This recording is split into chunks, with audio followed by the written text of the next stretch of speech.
Okay, calling the info briefing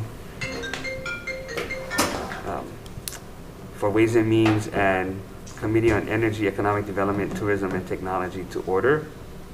So today we'll hear from the Department of Business, Economic Development, and Tourism, who will be presenting their upcoming budget for the fiscal year. So good morning. Morning. Thank you for joining us. A little late. No problem. Over the holiday.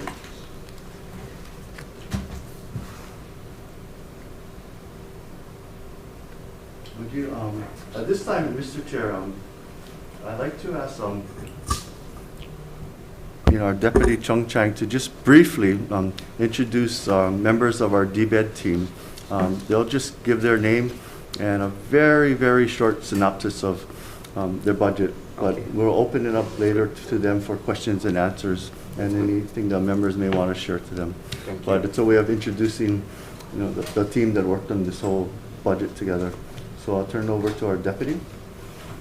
And then after that, I'll give a brief overview, and then Carl will give a brief financial overview, and we can get into questions and answers. Okay. Is that okay? Thank you. Thank you. Thank you, Director McCartney. So we have here with us today on Zoom our team, all the division heads and program heads, and some supporting staff members. So how we wanted to do this was, rather than go one by one and present by each person, we'll have each of the division heads come onto Zoom, introduce themselves, and make a very short, brief presentation or statement of their budgetary asks. So we'll start with BD 100, Business Development and Support Division. Dennis Ling. Aloha, Senator De La Cruz. Aloha. Aloha. Aloha, Vice Chair Agaran and committee members. My name is Dennis Ling. I'm with the Business Development and Support Division.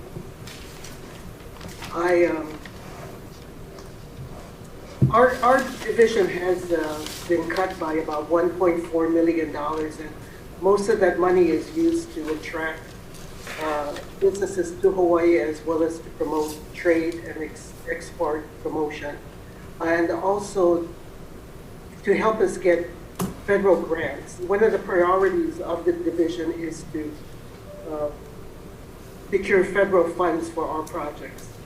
And this cut in our budget will definitely hamper our ability to get federal funds. We have currently 11 staff members and no vacancies. Thank you very much for this opportunity. Thank you. Thank you, Dennis. Excuse me, Chair. The questions could be after Yeah, them. after, yeah, because they're not going to take too long. Okay. Yeah, we'll have a Q&A after each of the presentations. For BD 100, 103, Land Use Commission, Executive Director Dan Orendecker.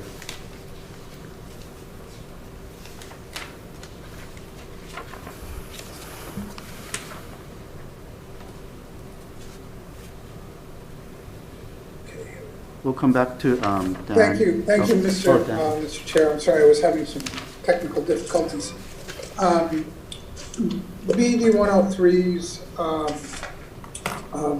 budget submittal reduces travel and hearing costs in both fiscal years by $66,000 in the first fiscal year, and in fiscal year 22, and by $132,000 in fiscal year 23. That is a complete removal of our travel budget.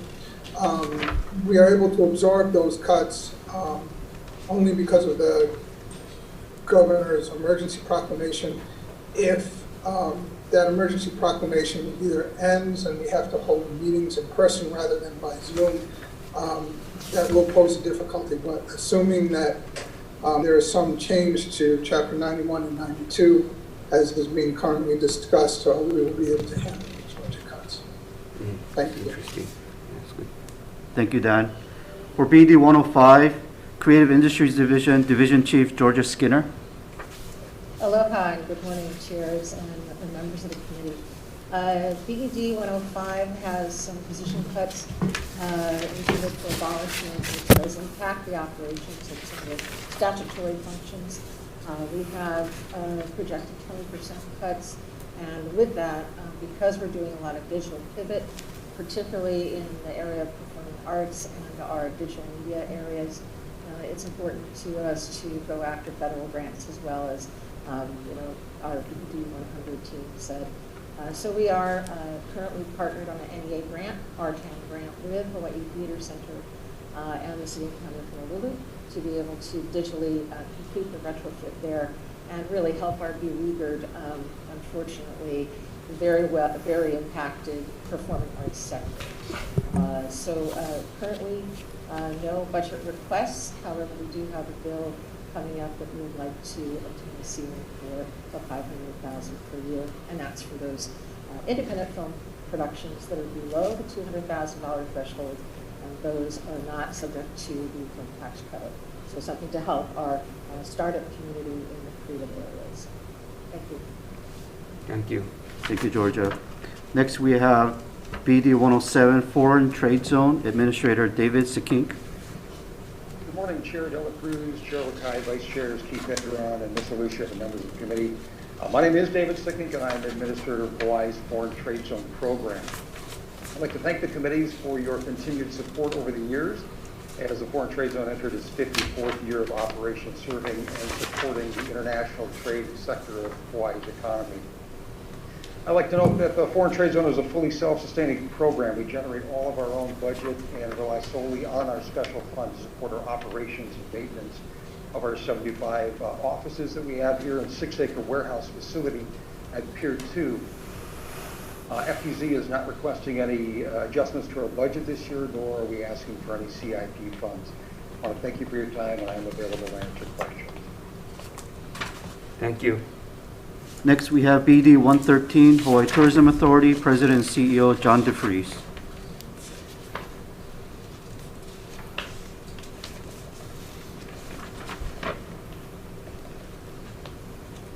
Hello, Mr. Chairman, Mr. Vice Chairman, all committee members. Retrospectively, back in June, HTA had a budget of $86 million roughly planned. That was reduced by the time I arrived in September to approximately $48 million. Since then, and at last month's board meeting, a reduced budget of roughly $41 million was approved. For the remainder of this fiscal year, we see the summer of summer of 21 to be a critical period in which to regain and establish a momentum and a trajectory for the reopening of tourism at scale. And as a result, the DBED budget includes a request for $79 million to HTA and $16.5 million for the Hawaii Convention Center. And I look forward to the Q&A session. Thank you. Thank you. Next, we have BD 120, Hawaii State Energy Office, Chief Energy Officer Scott Glenn. Good morning, Chair Dela Cruz, Chair Hawai'i, Vice Chair Agaran, and new Vice Chair Ms. Luta, and also welcome to the new senators that have joined this year. We look forward to working with you. The Energy Office budget does include a reduction in staff and general fund use, as well as the proposed movement of some staff to the Energy Security Special Fund and uses of the Energy Security Special Fund for programmatic activity to advance the state's clean energy goals, as well as try to obtain more outside federal and other dollars. There's a lot going on in our budget. The intent is to align better with Act 122 and also to help provide more flexibility on the use of general funds. And look forward to any questions. Thank you very much. Thank you. And chairs, members of the committee, I will speak for BD 128, Office of Aerospace Development, as a principal investigator. Our biggest impact for budget will be that Pisces, which is a contracted entity, it has been defunded. So that translates to loss of about 5 positions. All the community outreach, all the arrangements we have with space entities in the nation and around the world, and all the good work that Pisces has been doing. So that's the impact. We'll continue to support the Challenger Center, the UAS testing facility, and being the facilitative catalyst for airspace economic development for the state. Thank you. Thank you. Do you know how much that was? 550,000 To defund them. There's no federal funds you can get for that. No. No thereabouts. For now, but we like to try. Yeah. For BD 130, Research Economic Analysis Division, Administrator Dr. Eugene Tian. Good morning, morning. chairs, vice chairs, and members of the committee. Our division, Research and Economic Analysis Division, will have 14 positions, no vacancy. We produce on average about 50 reports on Hawaii statistics and economics. We also host 2 programs partnered with the federal U.S. Census Bureau. We help the Census Bureau with the population 2020 census. We also help with the Census Bureau disseminating the census data, for example, the American Community Survey, and also the population of the population data. So we maintain 2 data warehouses, and we also maintain 2 databases, and we produce the daily, weekly, monthly, quarterly, and annual data for the state for the public. We have no additional request for money for this year. Thank you.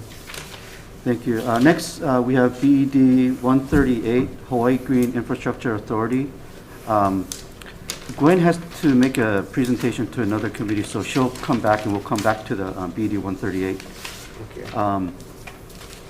We'll go to BED 143, Hawaii Technology Development Corporation, Acting Executive Director, Len Higashi. Aloha chairs. Aloha. Bruce and Ukai, Vice Chairs Keith Agaran and Lisa Lucia, members of the committee, Len Higashi, Hawaii Technology Development Corporation. Thank you for this opportunity to speak.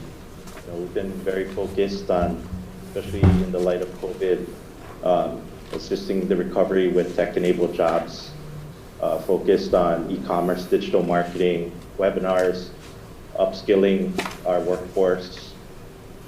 But I think a lot of our emphasis with the shortfall in the budget is going to be on federal funding this year.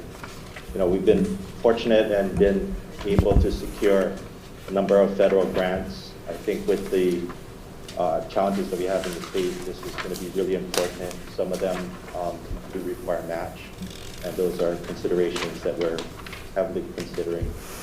We're also tasked with economic diversification, and we support programs, the accelerator programs, tech park programs, and we started a digital currency innovation lab. So look forward to continued discussions. Thank you very much. Thank you. Next, we have BED 146, Natural Energy Laboratory of Hawaii. I'm sorry, Chair. BED 144, Office of Planning, Director Mary Alice Evans. Good morning, chairs, vice chairs, and members. The Office of Planning proposed budget represents a 20% cut of general funds. The majority of our budget is federal funds now for the Zone Management Program, but it does require a match.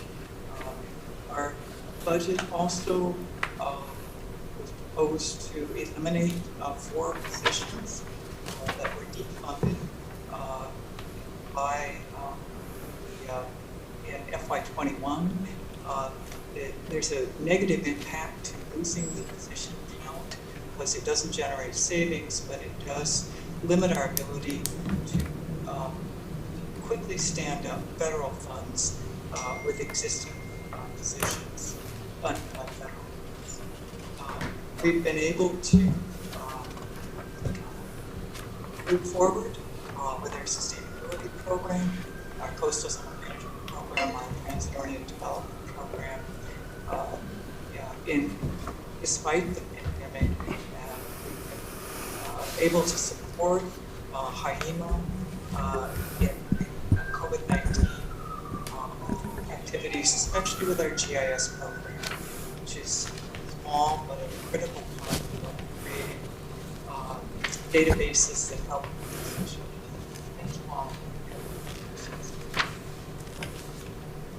Thank you. Thank you. Next, we have BD 146, Natural Energy Laboratory of Hawaii, Executive Director Greg Barber. Chairs and members of the committee, Happy New Year. We operate the Ocean Science and Technology Park here in Kailua Kona. We're special funded. We have no general funds for our operations, and we have no budget requests for general funds or CIP this year. Be happy to answer any questions. Thank you. Thank you. Next, we have BD 150, Hawaii Community Development Authority, Executive Director Deepak Nupane. Aloha chairs, vice chairs, and members of the committee. I'm the new executive director of HCDA. This started about 2 months ago. Our budget request is for personnel, and we are reducing funding, general funding by 4 positions that were currently generally funded. We are moving into HCDA revolving funds. And we don't have any CIP requests for that. Thank you. Thank you. Thank you. Next, we have BD 160, Hawaii Housing Finance and Development Corporation, Executive Director Denise Iseri Masubara. Aloha and good morning, Chairs Dela Cruz and Mokai, Aloha. members of the committee. Happy New Year to all of you. Happy New Year. So for our operating budget under BED 160, we have a couple of modest requests, all involve non-general funds. 2 are internal transfers and changes to cover the changes in property insurance premiums. For our CIP budget, the request is for infusion to our financing and development programs to support continued investment in infrastructure to keep the pipeline of affordable housing going. Thank you. Thank you for the opportunity. I'm happy to answer any questions you may have. Thank you. Thank you, Denise. Now, I apologize, Gwen Yamamoto Lau is not back yet from presented. So we'll now, I'll hand it over to. Oh, unless you want to just read what she has. If you're not familiar, then. Yeah, okay. she has something that she wants to say. details. So I'll turn over to BD 142, Director McCartney. Do we have Bert? He's on, yes. Okay. Aloha, Chair, and members of the committee, Mr. Chair. And first of all, I wanted to congratulate all of you for a Happy New Year from the DBED Ohana, and mahalo for inviting us here. And as you know, Chung has just introduced our team. And I'd like to just present a short overview of what we have been doing and what we are attempting to do to transform our organizations and do many things. So, in reflecting back, during the last 12 months, I think we all realize that we're facing probably the most challenging times in Hawaii's history. They're unprecedented times, and they're unprecedented challenges. And in speaking to the House yesterday, it dawned upon me, because there was a lot of talk about revenue and about the state budget, that a simplistic way of calculating things, and not a complex way, but a simple way, would be that if our state budget operating cost was $8 billion, and we lost 10,000 tourists, being that each tourist spends about $1,500 a day, that means that that tourist generates about $174 per person, per visitor to Hawaii in state of Hawaii tax revenue. So you could easily see where a $1.7 million gap ends up being in our financial plans. And so, there's many things to discuss about what does that mean and how do we not get there anymore, or the over-dependence of tourism and how do we diversify, but this is what we face, this unprecedented, basically shut down of travel and the visitor industry. And, it's trickling backwards, but it's not back, but it's not going to come back the same way. So what we've had to do is take a hard look when we made a lot of decisions, and I think the word is balance, to balance public health, to balance community well-being, to balance environmental health, and then to balance economic prosperity. And each one of those times our systems, our teams have been challenged to step up to the plate in various departments to execute programs or new programs that they may necessarily were not ready for, or the volumes. And so in each case, I believe those entities, and including ours, are better today than they were before, although it was a challenging, stressful time. And what DBED has tried to do, and we continue to strive to do, is be a knowledge-based, data-driven, community-focused, results-oriented organization. We strive to position ourselves as facilitative economic catalysts whose purpose is to help create a more resilient, diversified, and successful economy, more successful businesses, and positively add value to the overall system.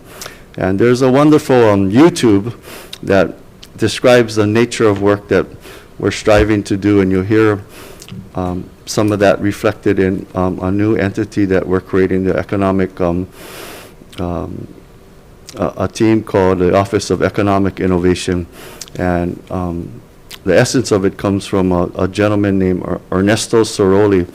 And if you punch on YouTube, Truly Sustainable Economic Development, there's a 17-minute video that really talks about working with entrepreneurs, working with the community, and being a catalyst to help facilitate those individuals' dreams and passions into ideas.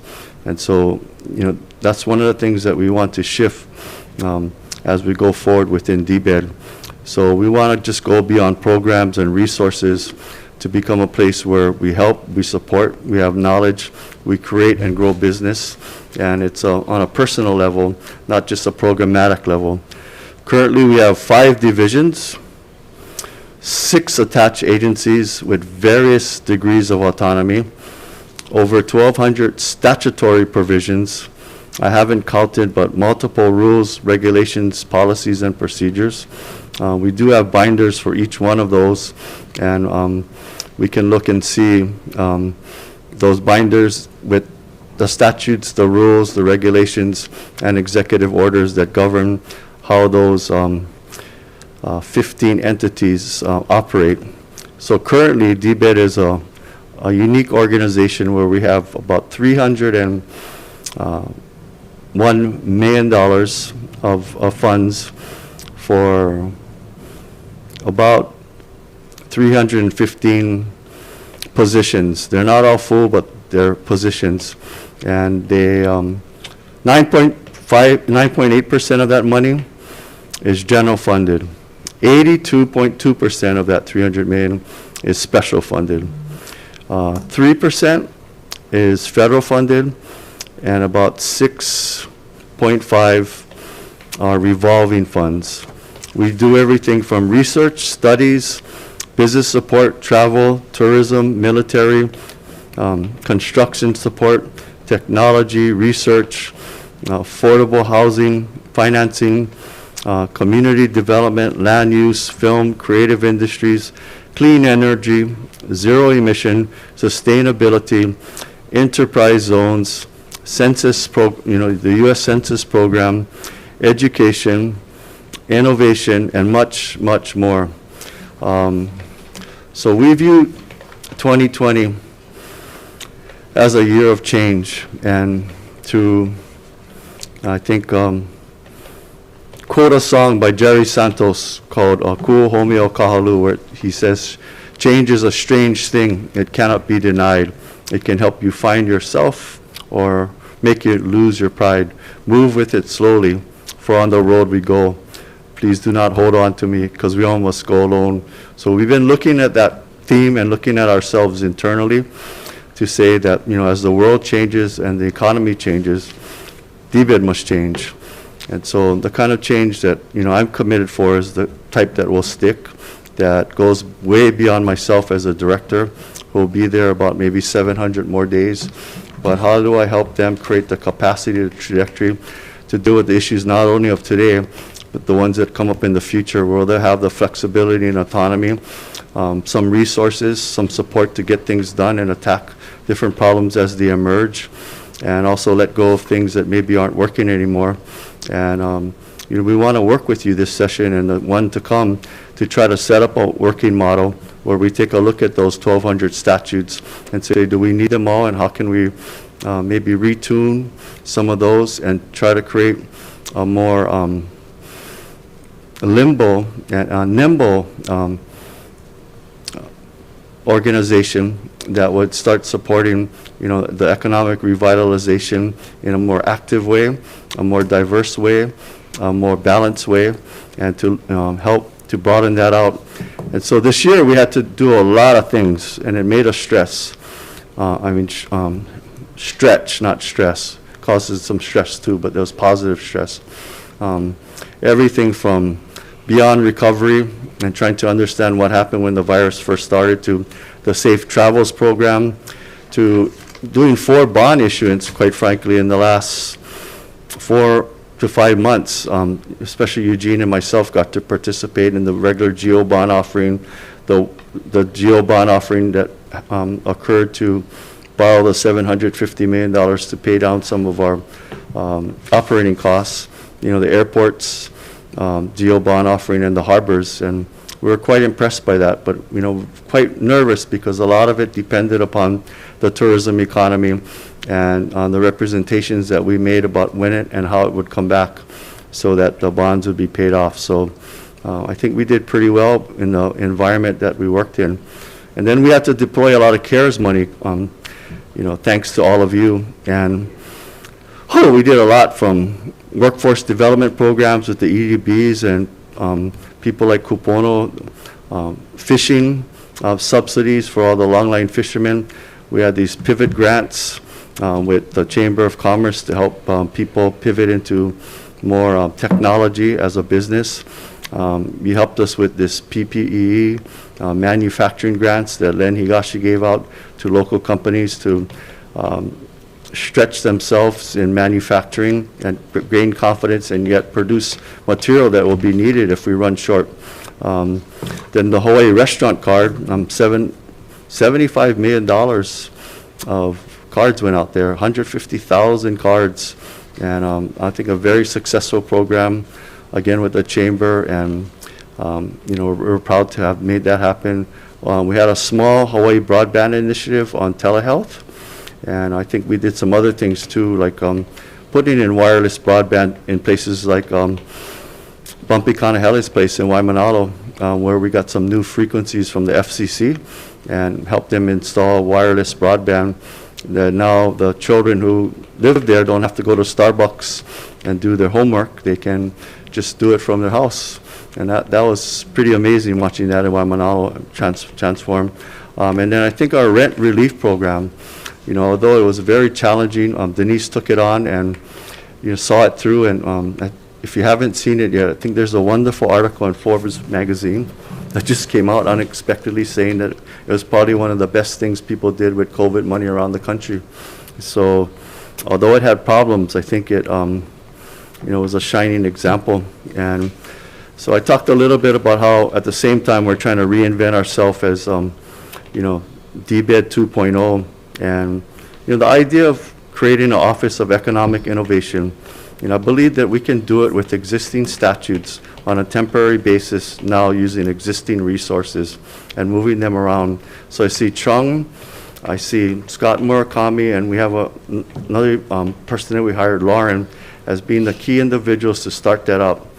And their job would be to take all the different development efforts out there, and not just put together programs, but go out there and find out what do people need, how can we put people together, how can we start fostering things, a face-to-face, person-to-person relationship. And we're talking about possibly moving, other staff members from other parts of DBED and maybe bringing in some others, again, with existing resources, to create this dynamic team that would be out there, like Ernesto Soroli, if you look at the sustainable economic development, and working with people's passions and what do they want to do, and then how do you match it up with, accounting and marketing and products. And there's a lot of people out there who want to do that. I think they need firsthand mentoring, and I look at the kind of thing that Chung's has done, relating to drones and using the concept of soft power and building those relationships. I want to have a team of Chungs out there that can go make a difference, and maybe through the legislature, we can find a mechanism that we could agree upon where you could direct our work in those areas. So maybe every session pass some concurrent resolution that has directives for us, and then we get back to you about what we did, where we're at, tell us continue, don't continue. So there'll be some kind of check and balance instead of making statutory provisions that might get stuck in statutes like we have now. I have a lot that don't necessarily apply. People like myself even wrote them, but maybe this way could get the legislature going every year, look at, and then you could use our research department to give you guys data. You guys could debate it, talk about it, and maybe pass 3 or 5 every session, and then we need to get back to you the next session on how we did, whether it made a difference, and then it's a way of streamlining things and making things, I think, move a little faster, and then aligning with the legislature, and trying to avoid some of these things that have occurred in the past, maybe between the executive branch and DBED. So how does it become more flexible that way? And so we want to shift, and I think we see this as the opportunity. I think what we see right now is, we used to be in the tourism economy, and I'll get into that a little more. And then I think we're in the COVID economy right now. And maybe the COVID economy is going to be 8 to 10 quarters. And I started from the beginning of 20, not the first quarter of 20. It was started in China in 20. So we're 8 quarters already. We're not 8 quarters, but 4 quarters. And but what's emerging, and you can see it, it's a digital economy, because the way people conduct business and do things has changed dramatically. And it is from this computer that I can now access the world, get a job, sit here, export my knowledge to a company or people on the mainland or another country, and then I get paid here. If I get paid $50,000 working from home, that replaces the same impact as 30 visitors coming to Hawaii. So this computer is going to be powerful for people, not just to do programming, but to do anything from a call center, to teaching karaoke lessons, to coaching, to like my cousins who do x-rays for hospitals all over the country, to my friend's son who works for a canning company who never met any clients, but got paid a $14,000 bonus the other day, for connecting a beverage maker with a canning company and coming up with the label. And so I think before this pandemic started, there are 38,000 individuals who are working from home. We think that that's going to be more of a trend, especially for the people who want to. It may not be the end-all, solve everything, but it'll create opportunities for people, choices, to make revenue. And maybe when different jobs come back that they didn't have and they were on the side, maybe they only have to work 1 job away and 2 jobs at home. And I think that would change the quality of people's lives. So we have a number of programs that we're looking at to see how can we start to tweak these and incubate them and make them successful. And so I think that's what the digital economy, means to me. So if you look at the old world, we had the sugar economy, and tariffs, and so many things happened with that. And we had the war economy, and things changed. And then we had, after the war, the development economy that, led into statehood, which is the tourism economy. And, you know, the last 30 years of statehood, I know you heard Eugene say this, our GDP grew at a higher rate than the rest of the United States. The last 30 years of statehood, it was a slower rate. And so I think this is another pivot in the history of economics in Hawaii. And there's a wonderful book written by Sumner LaCroix about Hawaii's political economic history. So it kind of goes over everything from sandalwood to whatever. And every time Hawaii has made transformations, I think our turn is how do we make sure that transformation isn't as painful as it needs to be on the people going through the transformation, because not everybody's going to get it. So we gotta make sure we don't leave people behind. So like in the short term, I think really clear what we gotta do is we gotta mask, we gotta wash, we gotta distance. We gotta limit large gatherings. We gotta implement Safe Travels Hawaii and make it better and better and better. There's still holes in it, but we're fixing it. We gotta leverage federal support that has just come in. And that federal support has shown in this last year that it's helped us a lot. And you know, you saw that phenomenon where personal income grew faster than the GDP, but that helped to save us. You know, it might take us forever to figure out why, but it did good. And then implement a successful vaccine program. That's going to take everything from all of us to focus on that in every community so that people can be patient and supportive and make that happen. And once we do that, I think that we're going to be, you know, on our way to creating a much, you know, better future.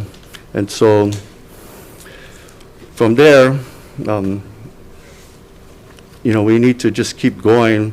And I think in the future, you're going to have, in the midterm, bringing back tourism in a more responsible way and the things that are associated with it.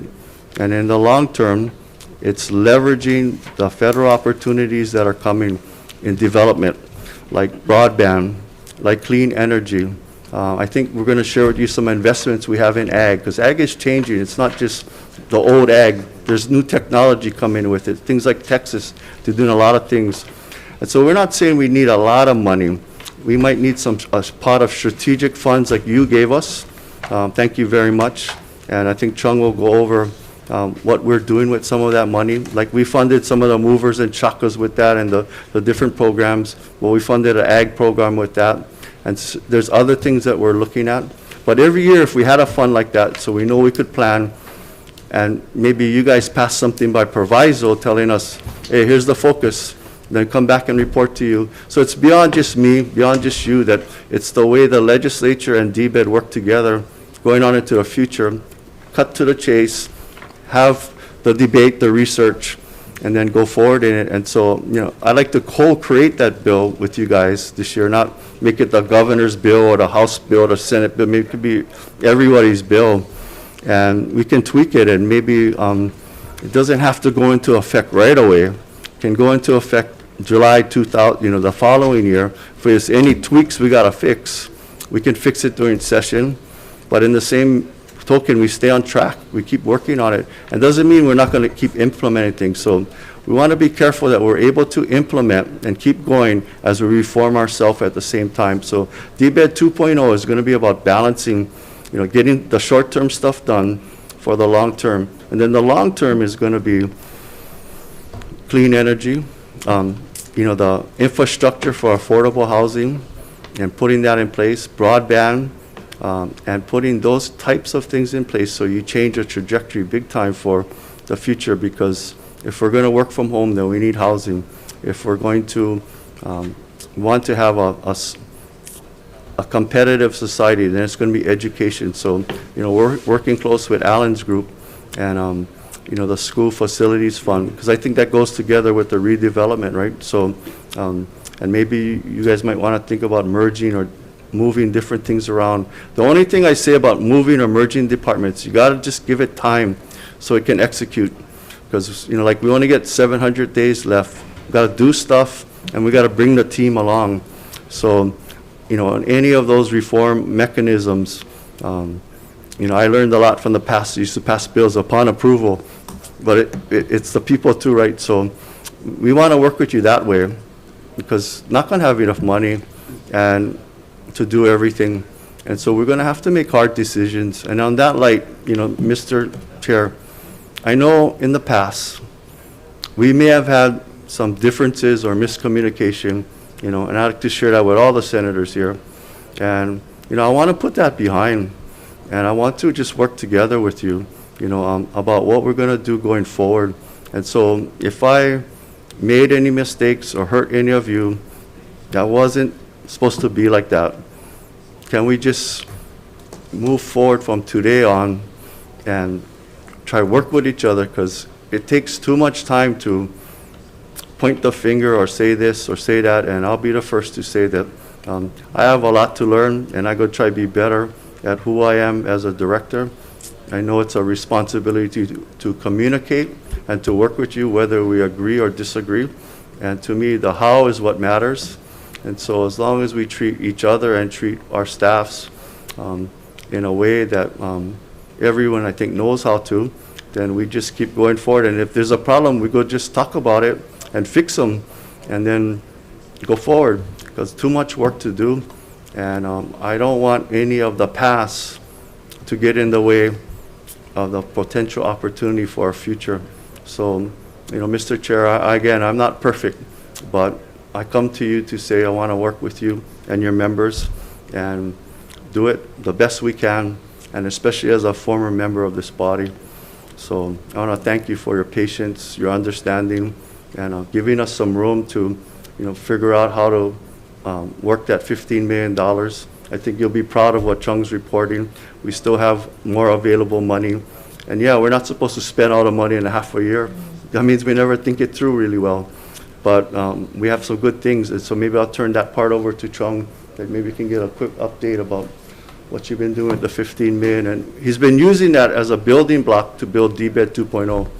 And in the same respect, we bring in Rachel Wong, One Shared Future, and we have these training programs about self-care and how to work with each other. So we're building our internal capacity of the people and the culture, not just trying to talk about programs, because if our people can work together, then it'll be more efficient, effective, and productive. So Chung has been taking the lead on this, and that's why he's the director, but he's also heading up this Office of Economic Innovation, which we want to start unveiling, which we can put together under the civil service law. And kind of explained that yesterday to Chair Luke. I didn't do a very good job, but I also want to make sure I bring the staff along and work with the union. We have a labor management committee at DBED, so we meet with the union too, which I believe in. And sometimes they point out things that are problems and we can fix it beforehand. So we have a good relationship working with HGA, and we just want to make sure whatever restructuring we do, we don't violate anybody's contractual terms. And so we've been moving that way. And Scott Murakami and Lauren are your two teammates, so there's three of them, but they've done a remarkable job acting just like how that team is supposed to act, take on challenges. Are you guys prepared to talk about any of the CARES money, though? Because what I want to make sure is that everybody realizes how much effort in such a short notice DBED had to undertake to really get a lot of that CARES money out. I mean, there's Denise's shop with HHFDC. I mean, you briefly mentioned about the assistance to fishermen to try to get the restaurant. There's so many different programs. I think DBED probably maybe not had the most money, but they probably had the most number of programs. 200 million, I think. I mean, yeah, that they had to figure out and build infrastructure and build capacity in a short amount of time. So there were some delays, unfortunately. It's all learned because we weren't, I guess we weren't initially built for that kind of distribution. But, there were a lot of lessons learned, and it's just actually a lot. I think the state really benefited from DBED getting that money out. And, I know you guys probably had to take a lot of criticisms from so many different people in getting that out. I know I had many conversations with Denise in trying to help facilitate what I could, because it was a learning process. But really, I think you guys did an excellent job in trying to get that CARES money out. And a lot of people benefited. So to your, not just you guys, but your whole team, you know, I know you, there was Dennis, Denise, and I don't, unfortunately, if I didn't mention you, it's not that I don't appreciate. I think it's just in general, your whole team did a good job in getting that money out. They really did. Why don't you share, Chunk? I mean, everybody, and I think that more than any bill makes them ready to take on the next challenge, because there really wasn't any much there except, and the rules will change every day, right? Every day, from the Treasury Department to BNF to, and then things like the phone number. You know that 800 number to activate the restaurant card? Well, my friend thought I was playing a joke on him. His name is Andrew Jones. One of my best friends grew up with him, and they were calling 808, which is his number, and he runs the Morrow Crane Company construction, and so he got to leave his phone on because his clients calling him 24/7. His phone was ringing thousands of times a night. He goes, Mike, I'm getting tired of telling these guys you got to call the restaurant card, not me. And so I'm happy it was my friend, but I still felt bad. I had to apologize. So next time, we're not going to recommend using an 800 number, maybe 877 or something else, right? Because people, the dialers just did that, right? Or so many things like that, right? That we got stories. Yeah, and I'm sure you guys had, I hate to use the word challenges, but it took some time to work with DAGS and BNF and the Attorney General. But they came around not bad, yeah. Everybody could. Robert did a good job too. Yeah. So we learned. So I think going forward with the federal money, you have a lot more confidence that no training or, you know, that kind of stuff could do. It just us going in the fire gave us the experience that yeah, and it helps seed a lot of the things you're talking about in regards of diversification, because it forced us to have to figure out, okay, what are we going to do non-tourism now? Yeah. And now that you have some time, actually, you probably, in retrospect, are thinking, oh, we could have did this, we could have did that, oh, we should have did this. Yeah. But, you know, that's 2020 is, I mean, hindsight is 2020, so hard to say, because in the time, we were just trying to figure out at a moment's notice how we're going to get this thing moving. So I know I appreciate you. I mean, you had to run over here how many times? So no, thank you, Chair, for your compliment. And yeah, a lot of lessons learned. One of the things that we're also going to be doing is evaluating this program to see if it's scalable and to continue if funding is available. So we're looking at that. If you want details on how, you know, some of the things that have happened, we're ready to talk about it. But yeah, definitely it was hard work. It also gave us an opportunity to look at ourselves and say, how do we pivot? And you know, it's so reassuring to have a team that is, you know, focused on helping the community, right? So they said, what do we need to do to get this money out? So that was our focus. And yeah, it was a big challenge, but yeah, I think our team did a heck of a job getting all the monies out that we could. Nobody said, this is not my job. Nobody said, can I get overtime? Right, I mean, it was amazing. Yeah, people are ready to, I mean, they already have a full-time job. And then this CARES Act initiative, these are things on top of what they're doing currently, right? So because you guys didn't get that money till, I mean, we actually voted on it in July. Yeah. You probably got it, I don't know, August, September. Yeah. And so some of it December. So it was a challenge. I mean, it's good and bad because now we know what you can do. Yeah. So yeah, our team did really fantastic job. I mean, yeah, you guys really.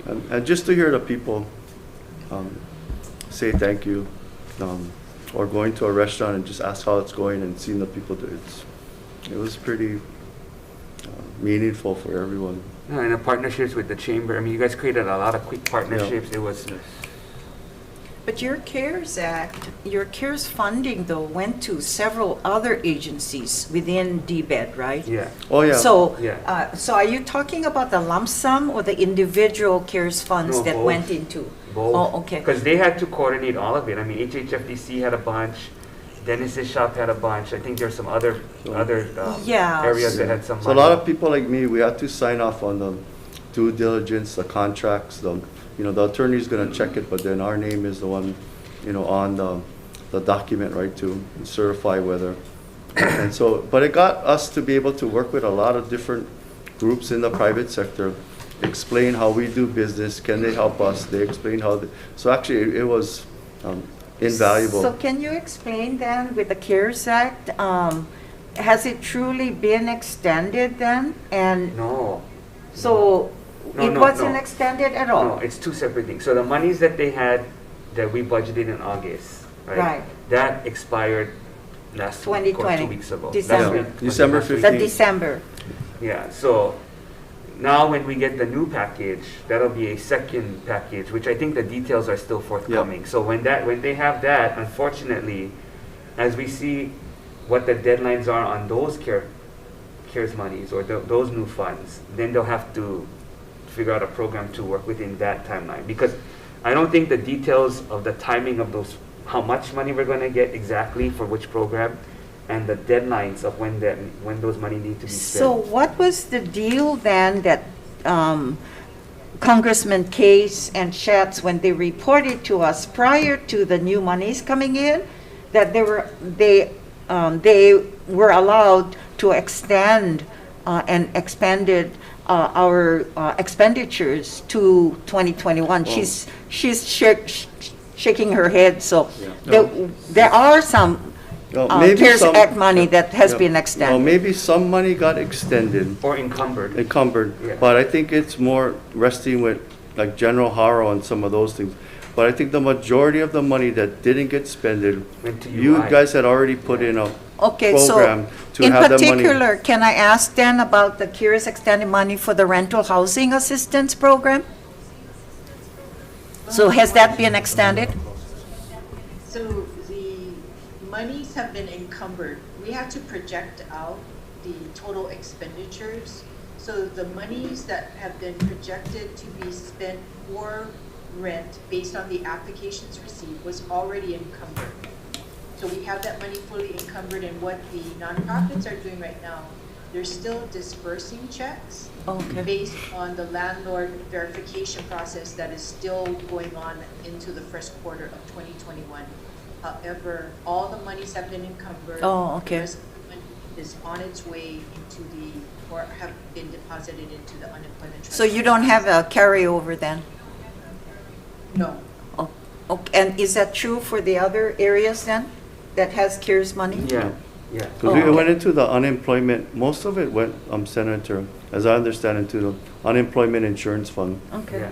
Okay. The other monies that he's talking about is what we tried to give general fund to help spur some other things. And do you Yeah, have? he's going to report that now. Oh, okay. All right. Thank you. Thanks a lot. Okay, Chung, you can. Thank you, Chair. So just one comment before I go into that allocation. In addition to the CARES funding initiatives, we also had a lot of the programs actually do a lot of activities in response to COVID. So we have a whole list of things that we did in response to that. So there's that pivoting within the programs that we had to do. In respect to the 50 million general fund appropriation for economic resiliency, what we did was, in talking about the economic innovation team and two others, Scott Murakami and Lauren Primiano, we are creating an environment in DBED so that it's sustainable in the sense that there's a community engagement, collecting data, and determining what really would be the strategic priority for the state and how we can facilitate that.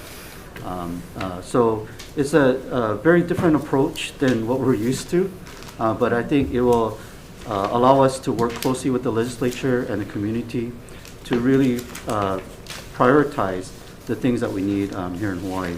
So as we're building that and pivoting within DBED, we have the $15 million appropriation that we were provided to come up with some plans to do some investments and help with the planning and actually effectuate some of the programs that we think are important for Hawaii. So we can discuss more in detail with you, but let me just highlight where we have these things bucketed for to help with the economic resiliency as far as this $15 million general fund appropriation is concerned. So 12.35 million. The big bucket is to investments to increase supply chain of resiliency of strategic clusters. So 5 million of that is to support the growing digital economy. 3.35 million is to fortify the supply chain of physical goods while growing surface vessel repair capacity. So we could talk more into detail about that. And then $4 million to strengthen the agricultural post-production capacity to support local demand and scalability of value-added exports. And then 2.65 million to develop community-based economic planning process and implement quantitative and qualitative measures of economic prosperity based on community well-being. So this makes up in very high level the $15 million that were appropriated. Now, we don't yet have the full allocation, so I just want to make a note of that. It has not been released yet because the way the budget is, the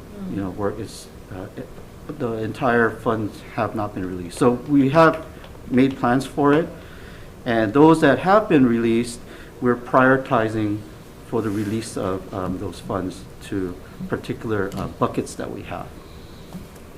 Is that part of the program, Mr. Chair? Is the broadband initiative included in that? Broadband is definitely part of the separate? digital economy, yes. I mean, no, it's, so in what respect? You know, like you were saying that you did this project at Waimanalo. Right. That one, Bert was able to leverage Native American funds through the his relationship with the FCC. Oh, okay, so that's one of the separate nations, from- yeah, Separate. yeah, and Bert helped to leverage that money here. So they provided money through, I think, Office of Hawaiian Affairs through the Indian Communications Act, because there's a new frequency that was being released publicly. So, Bumpy was the first one in Hawaii to use it. Is there monies? So we got federal money. Can we do it in other areas Yeah. in our communities? So we're working with James Pakele in Po'onua and Waianae. Okay, So they're because gonna be let me the- share with you, and I was very impressed with what you did at Waimanalo, but there are areas in the state, Well, I think that was a pilot though. or was that a pilot? Yeah. Okay, So they because they had are, to work it out. Oh, So okay. They'll probably come up with a plan. Yeah. Oh, So great. maybe you want to talk to Bert. I guess he's on the line if you yeah. want Well, to- reason I Okay. brought it up is because when you look at broadband and the I would Underserved, say yeah. underserved communities like North Kohala, Yes. at Niuli, Yeah. and Makapala, the end where Polulu Valley is. Very well. That's one area that don't have, and you have residents there as well.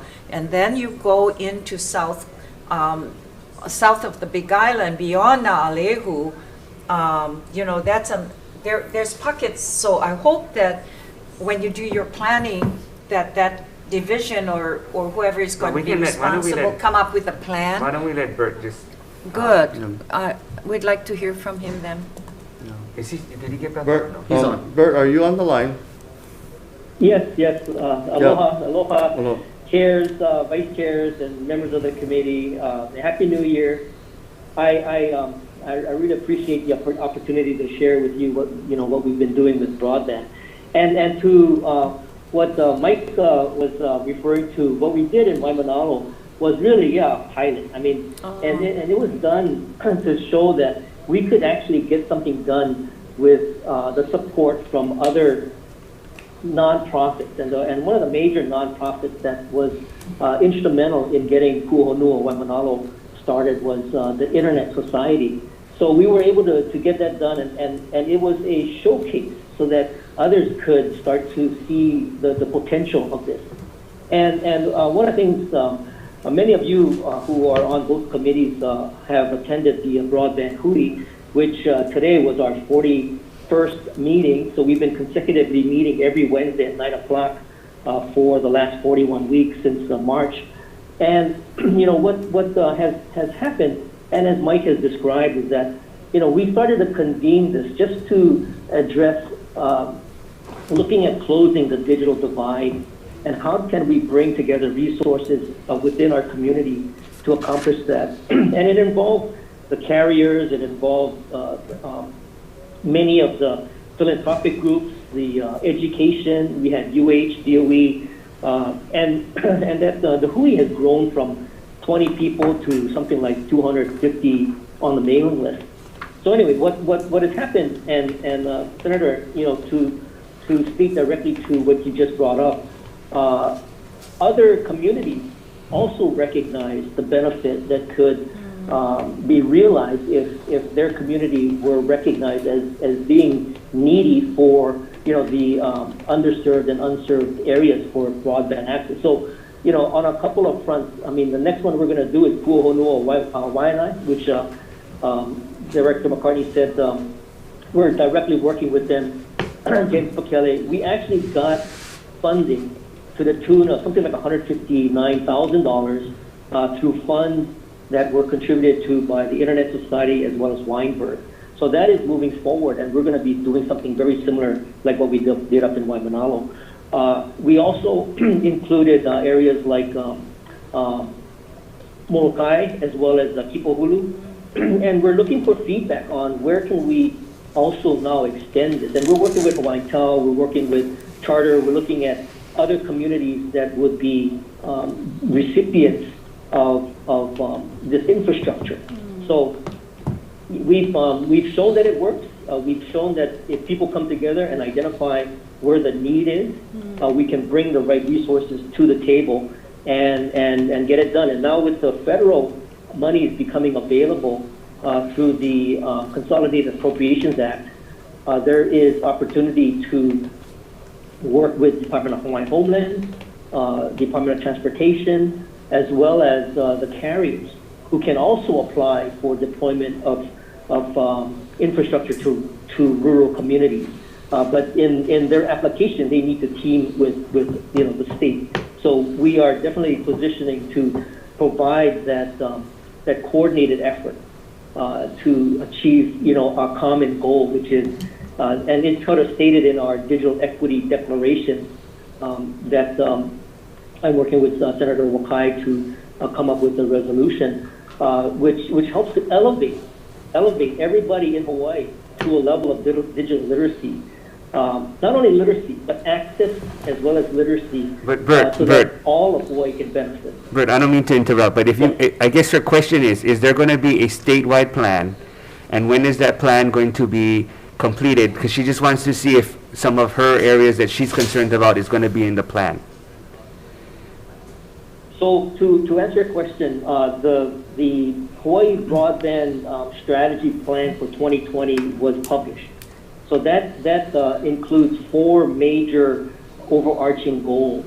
And in those goals, specific areas, they are able to be encompassed by those goals. We did not go out and specify particular areas.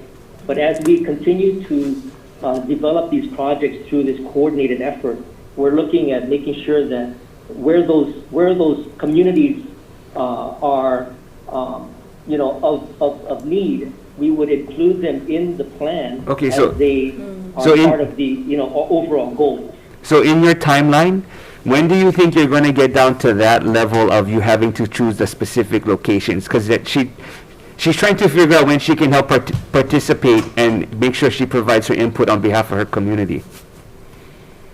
Is it 6 months, a year, a while from? Yeah, what we've done is, we've already got kind of a short list. As I mentioned, we got Waianae, Molokai, Kipohulu. What we would like to do is get those communities on the list as soon as possible I'm working with Ed Sniffen over at the Department of Transportation. He's looking at 5 pilots that would have fiber optic infrastructure deployed to them. So again, we're the sooner the better. We can get it on the list of communities. We could probably do it within the next 12 to 18 months. Let me share just a short summary of No. We should keep it to questions, because if not, we're not. Okay. As an example, North Kohala does not have a reception where the radio stations can get to North Kohala. So you'll only hear from Hana. And what happened is one radio station got some monies and has to direct the news within North Kohala so that their people can get emergency calls or respond and see what's happening on the island. They don't have all the technology in that whole region of North Kohala, which is really sad. So I think what we can do, because we should probably take this conversation offline. Yeah. Really. But it should be, if we can include DOT, because my understanding, as you mentioned, I agree with what Bert said, DOT has a kind of aggressive effort in trying to coordinate the broadband with all the county and state roads. And I think, Bert, you guys are working with DOT, right, on that? Yes. So there is some funds, I think, that DOT is trying to leverage in working in getting this going. An island state plan. Yeah, so for this project. so what I was going to suggest is at some point maybe having a meeting with DOT and Bert, and DBED, and then we can try to figure out how that's being laid out with DOT, because it sounds Bert doesn't necessarily have the same kind of capacity as DOT where they can release CIP, they can get construction built. So that's where we'll have to coordinate. Yeah, you know what I mean. DOT is the one that's going to have that component. And so I'll reach out to Ed Stiffen if that's all right with you. No, that's fine. That's fine. Yeah. But again, we need a statewide plan for that initiative. Right, and Senator, we have a plan. We have these overarching goals, and all of these projects all fall into those goals, and we just need to identify those projects and prioritize them. Good. Thank you. Yeah. Okay. So Chung, you want to finish? I'm done with the highlighting the allocation. Okay. So I can turn it back over to the director. Yeah. There might be questions, but any questions about the allocations and? No. So I think Senator Moriwaki, you have a question, yeah?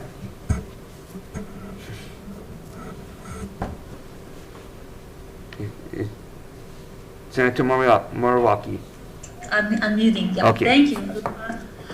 Just a bigger question on the broadband as well. I see a lot of small projects, and my concern, Mike, you had talked about looking at infrastructure, looking at bigger picture. How can we create that for not only affordable housing infrastructure, but also for the digital industry and for us to be connected?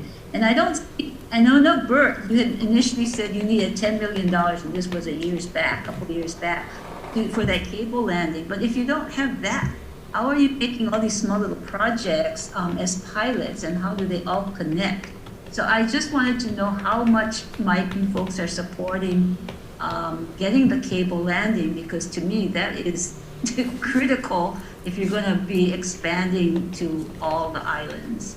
So I know Bert and Mike, if you can respond. Yeah, Senator, thanks for the question.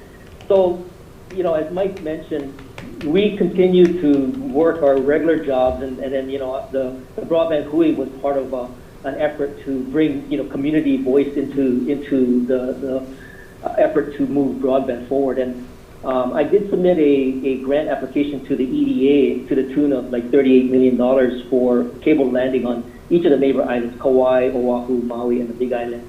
That was unfortunately denied. But what I am hopeful for is the fact that, through the Consolidated Appropriations Act, there's a fair amount of money that is being made available for infrastructure. And interestingly enough, Senator Schatz's office was very, very influential and was able to get cable landing, a carrier-neutral cable landing included in part of the appropriation for what was carved out for Native American tribes and Department of Hawaiian Homeland. So within the Department of Hawaiian Homeland, if they so see fit, they could use the 30 million for cable landing. And let me add to this: I'm not telling DHHL what to do with their money. We've already spoken to the deputy director there, and they are willing to participate with in this coordinated collaborative effort. What their priorities are, we're trying to express some of the needs that the rest of the state has. The $30 million that I am under the impression of by my contacts over at the Senator's office, as well as NTIA, the National Telecommunications Information Administration, that is the minimum they could ask for. They can ask for more. So there is an opportunity for that kind of infrastructure like cable landing to come into Hawaii. And the other beauty of the way the appropriation is written is that it doesn't have to be on Hawaiian homeland. And it doesn't necessarily have to only benefit beneficiaries. It can benefit all Native Hawaiians, which basically covers the entire state. So there is vehicles by which we can continue to explore how we can get that kind of infrastructure in place in Hawaii. So you are working on that, because it seems to me that's critical to doing all the projects that you folks are working on, even in your great broadband Hui. You still need to have that as your foundation. I'm just trying to think if there's another committee that's as going to Mike and have a Chung have hearing on described, this, but we're the guys who are interested. really kind of having the opportunity to kind of pivot and evolve the role that we play, in the community. So when I took this job in 2018, it was really focused around the infrastructure and the cable landing. But what COVID has really taught me is that there's much more to do, and we have the community support as a result of the the broadband Hui, and we also have the players like Department of Transportation, Department of Hawaiian Homeland, the DOE. We have them also part of the Hui, and they recognize the need to collaborate so that we can move all of Hawaii forward together. Good. Well, glad to hear that. You need to move faster. Yeah, I'm trying to move as fast as I can. My little legs can hold me up. Thank you. Okay. Thank you, Chair. Okay. Senator Wakai. Oh. Thank you, Chair. Happy New Year, Mike. Happy New Year. Tom. Happy New Year.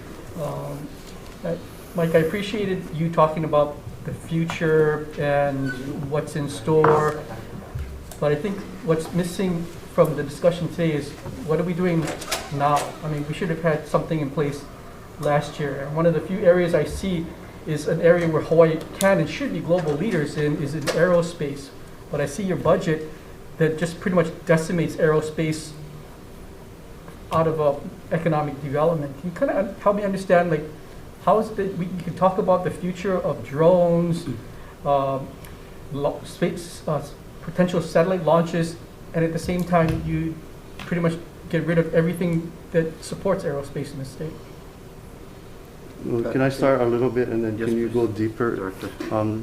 Senator, what I see happening is aerospace is going to be a project within the Office of Economic Innovation, just as a number of other things.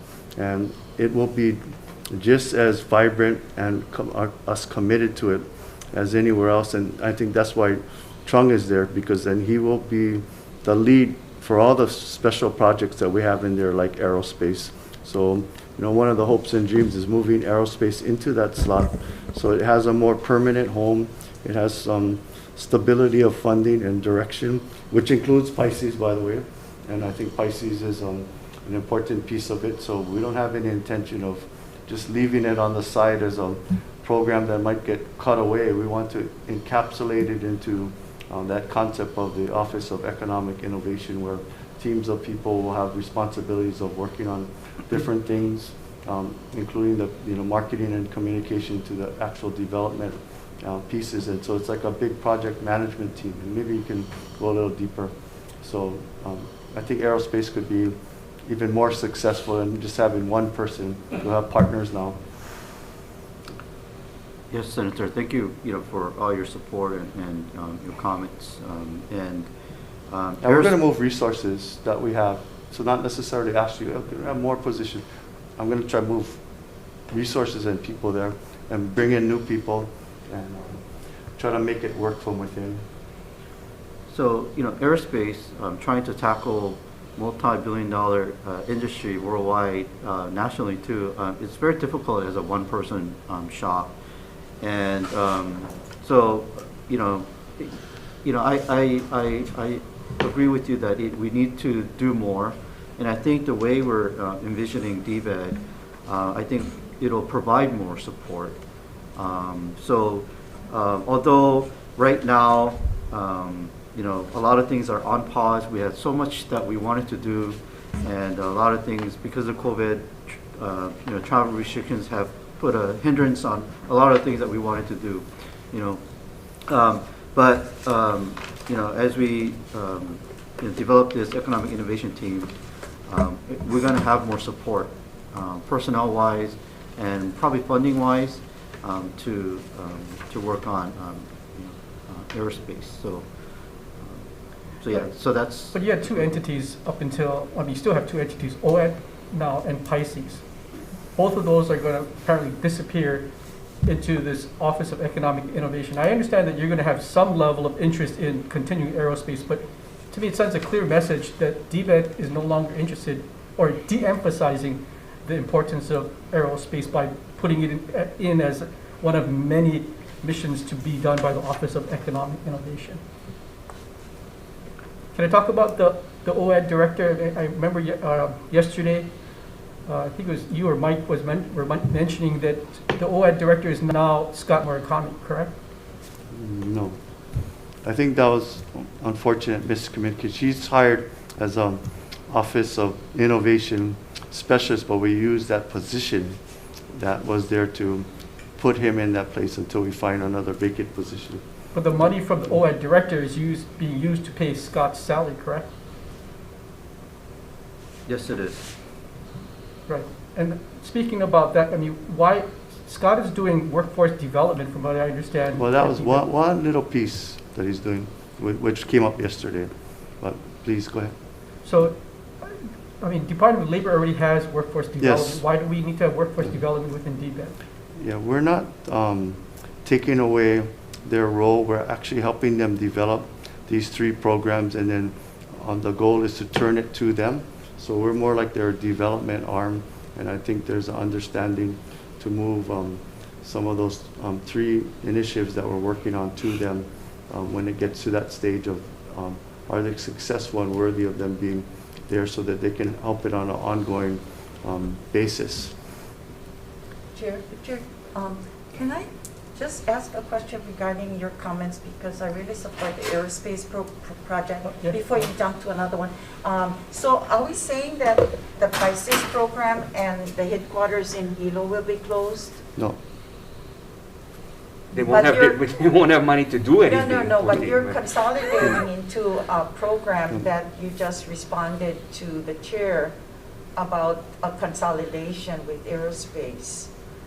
So No, but it's okay. We still would have a Hilo office that is going to do that function. And actually, we think it can do more other types of economic development for it. And the dream is have one person like Rodrigo on every island that's working on unique issues like that, that's aligned with their island opportunities. So Rodrigo's one is, I think, is a perfect prototype model.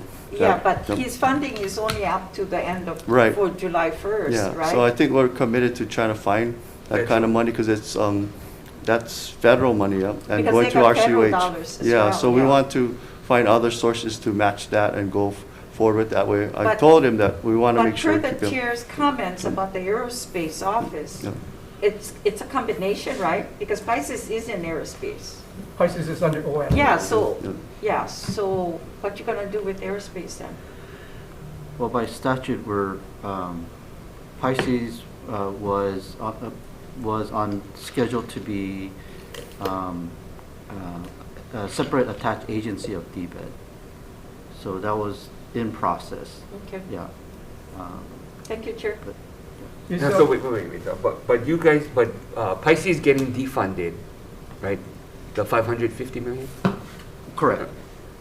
I'm sorry, 550,000. We all wish. But the 550,000, what impacts does that, I guess what you're asking is what kind of impacts would it have to Pisces without that 550,000? That still needs to be evaluated. Like the director said, I mean, we want That's to what you're asking. find Yeah. way, we want to find way to keep it alive. I can't promise in the same exact shape and form that it exists today.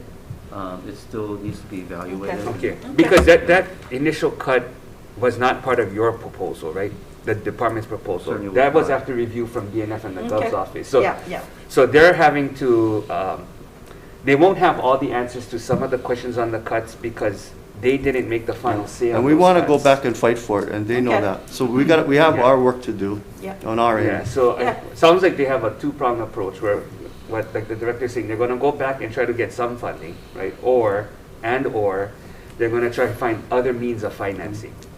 And I told Rodrigo, if you're listening, we want to keep you at your program. It's valuable, and we see it as being an important step in us being an innovative and diversification effort in the future, and especially since it's on Hawaii Island. Well, another thing too, they did get some funding from private sources that the event was canceled, and so there's that funds that's put on hold. Yeah. So I want to see if we can help them, and then the other things that we would talk to you about is, do we need that governance structure to exist, or do we streamline it, right? Because one of the conversations we might want to have going forward is to how many boards or commissions do we need, and all that, right? So, right, so, and it's hard for those members to make it, but we want their help. The people who are on there, maybe they could be his advisory board rather than a governing board, and help raise money and be part of these projects. Because there's a lot of philanthropic money out there too that is available, and so we want to help him do that, and so I think our commitment is figuring out how to make it work before this budget is over. And so we told the governor that we want to try to take a look at it, even though that was their position, but he had to make cuts everywhere. So I want to try to solve the problem instead of just fight somebody else and the money going to come from somewhere else. We want to try to solve that, so it's sustainable. Well, way as beyond your us. continued discussions will be on the committee level, so. And so we could use your help, and we would love your involvement. Is Rodrigo on the call? Was he invited? He's not on the call, sorry. But he is listening in. As a public viewer. Just want to talk a little bit about that Office of Economic Innovation. I think that's an interesting idea. But Mike, you mentioned that this group is going to kind of be a catalyst between various stakeholders. And I think that's a great idea. I just think that we should be doing it now. When is this thing going to actually evolve and actually do some good for the community? I would say that they have been doing that with the $15 million that you allocated, and also the CARES Act money. And I'm working to formalize that under the Civil Service Act 160. It was a civil service modernization law but I need positions to do it and funding. And it's like a 3 to 5 year project where you put the goals, objectives, and you evaluate it. Once it's done, then you have to decide to make it permanent or to eliminate it or move it. So it's, and I wanted to do that to avoid any kind of like reorg or have some contractual issues or things like that within an entity. And it's a legal way of making that done. And so we're just beginning to put the process together, looking at the budget. If you had some money available, could fill positions, or can people from other divisions move in there, and can we share the work? And the team concept of everybody working as a project team for a lot of the things we do works well, instead of having one function, and there's a lot of cross collaboration. So going forward, the office should kind of look like this. I mean, you want research to be independent, you want planning, you want energy, and then you want the Office of Economic Innovation, and you need an ASO.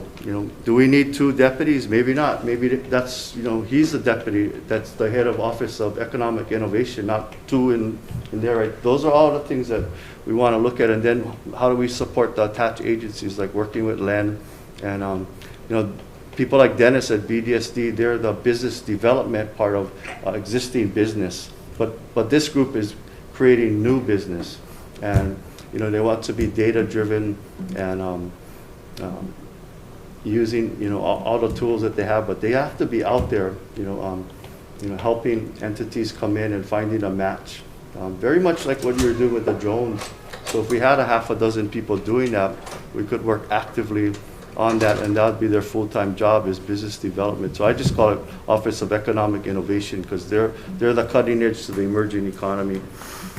I mean, I can appreciate this innovative office. I just think, as you mentioned, 3 to 5 years from now to put this all together, people are hurting now.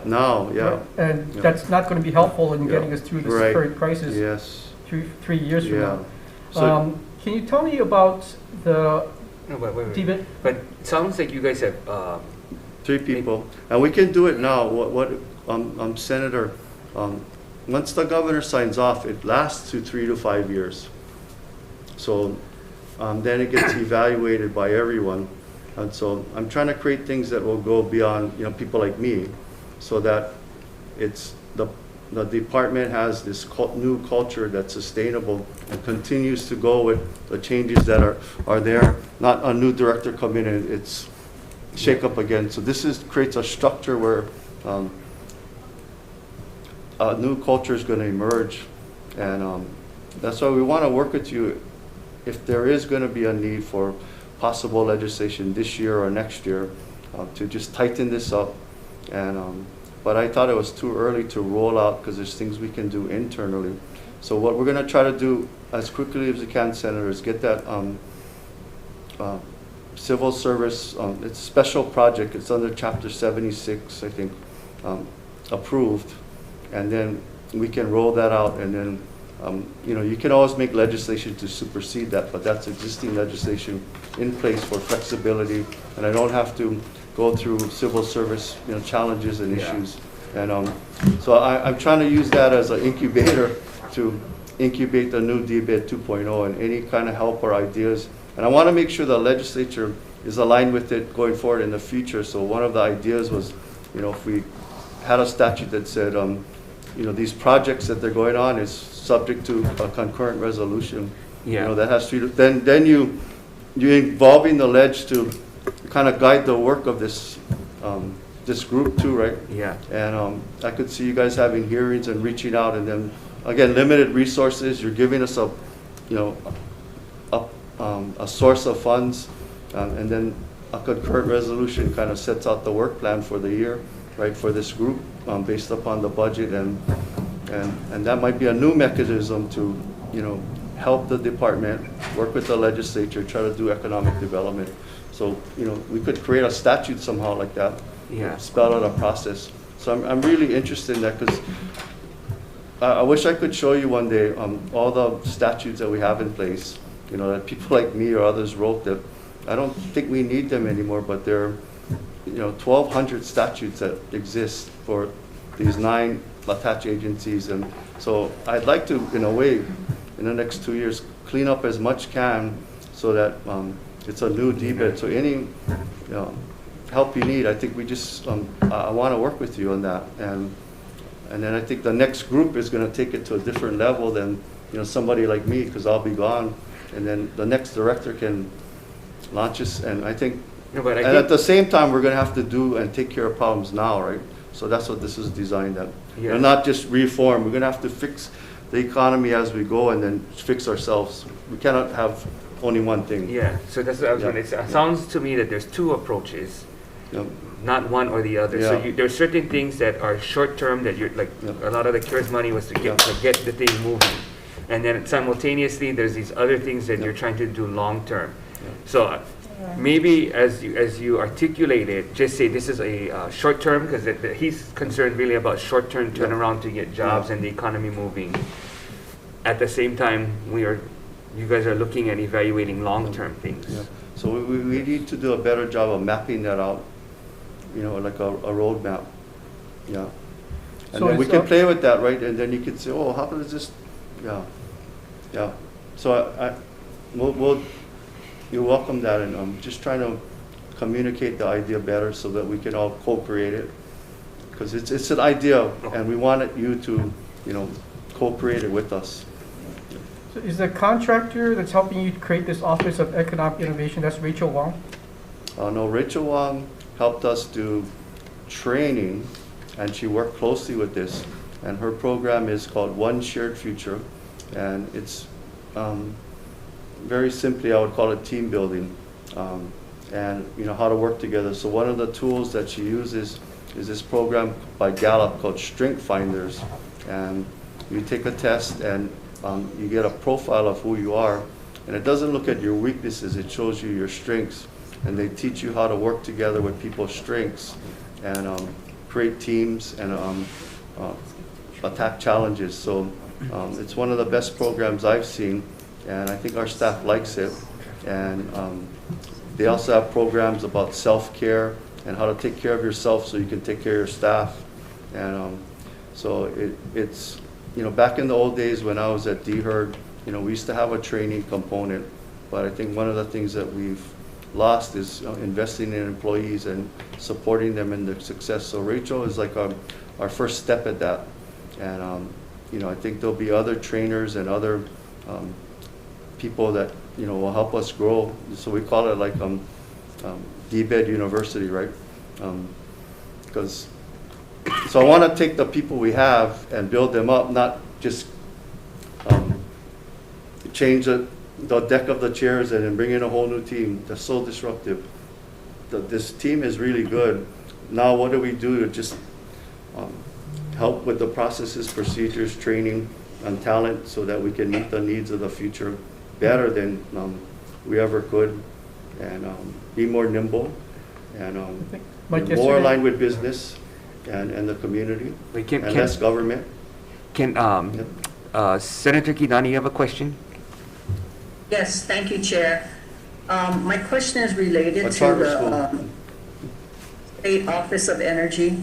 I think there's about 12 pages starting on page 32 of different discussions of COVID-19 issues and their goals. But my question really is, has the office accomplished in the last year, and as it relates to renewable energy?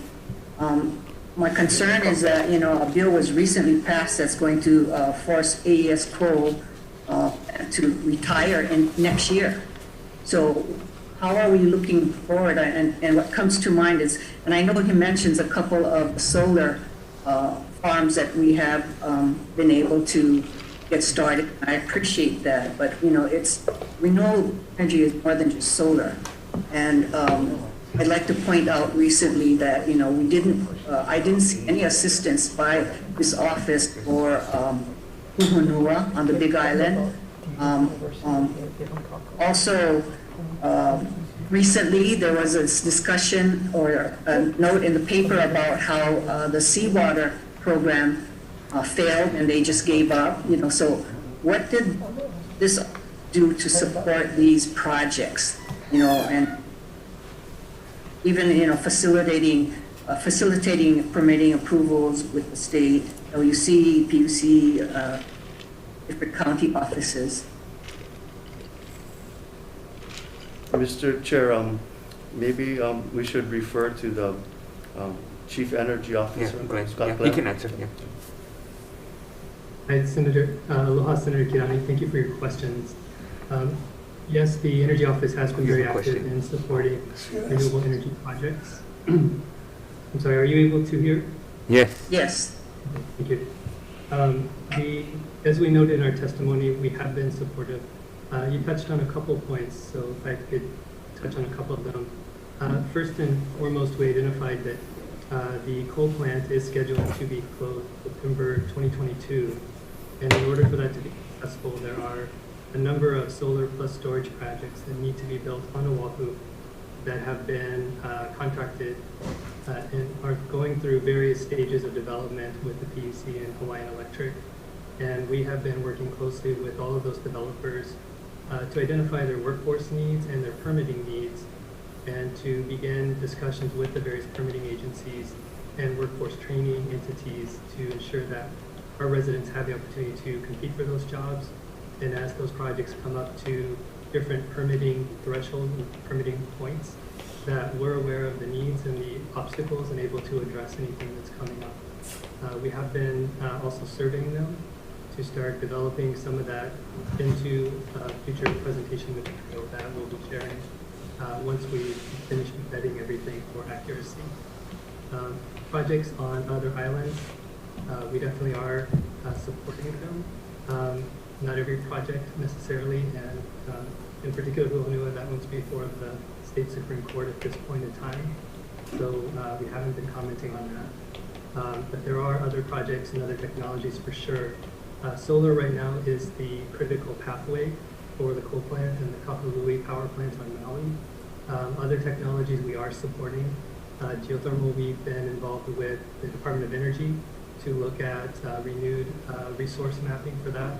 We've been working with the National Research Energy Laboratories on offshore wind resource mapping to bring some resources to update our resource maps for that, and also to develop a permitting pathway for offshore wind, because right now there isn't one, or it isn't a clear means of how we would have offshore wind built. But you're still talking about what you're proposing to do. I want to know what you accomplished. Again, you know, did you assist? And yes, I'm talking about Hohunua and the Seawater Project in particular. So did you assist them when they needed help? Yes, it's the Hohunua is before the Supreme Court, so there's nothing we can do about that until a decision. But at the time that they were having to go before the PUC, did you lend a hand and go support testimony or whatever? Are you not happy with the project? Why don't you tell us what's happening so that we can, you know, make sure that we're supporting renewable energy projects? It doesn't. You shouldn't be picking and choosing what projects you want to do. It should be what the community wants. Uhanoa was supported by, you know, many on the Big Island. You know, it was jobs. Seawater project would have been really, really helpful for this community. And I don't know how long they struggled. I think it was almost 10 years. And then they finally gave up. But again, what did you do for these two specific, I'll just ask for these two specific projects. If you can, you know, send me something in writing, how you helped. I want to know what your accomplishments were from this office this past year. Thank you. Thank you.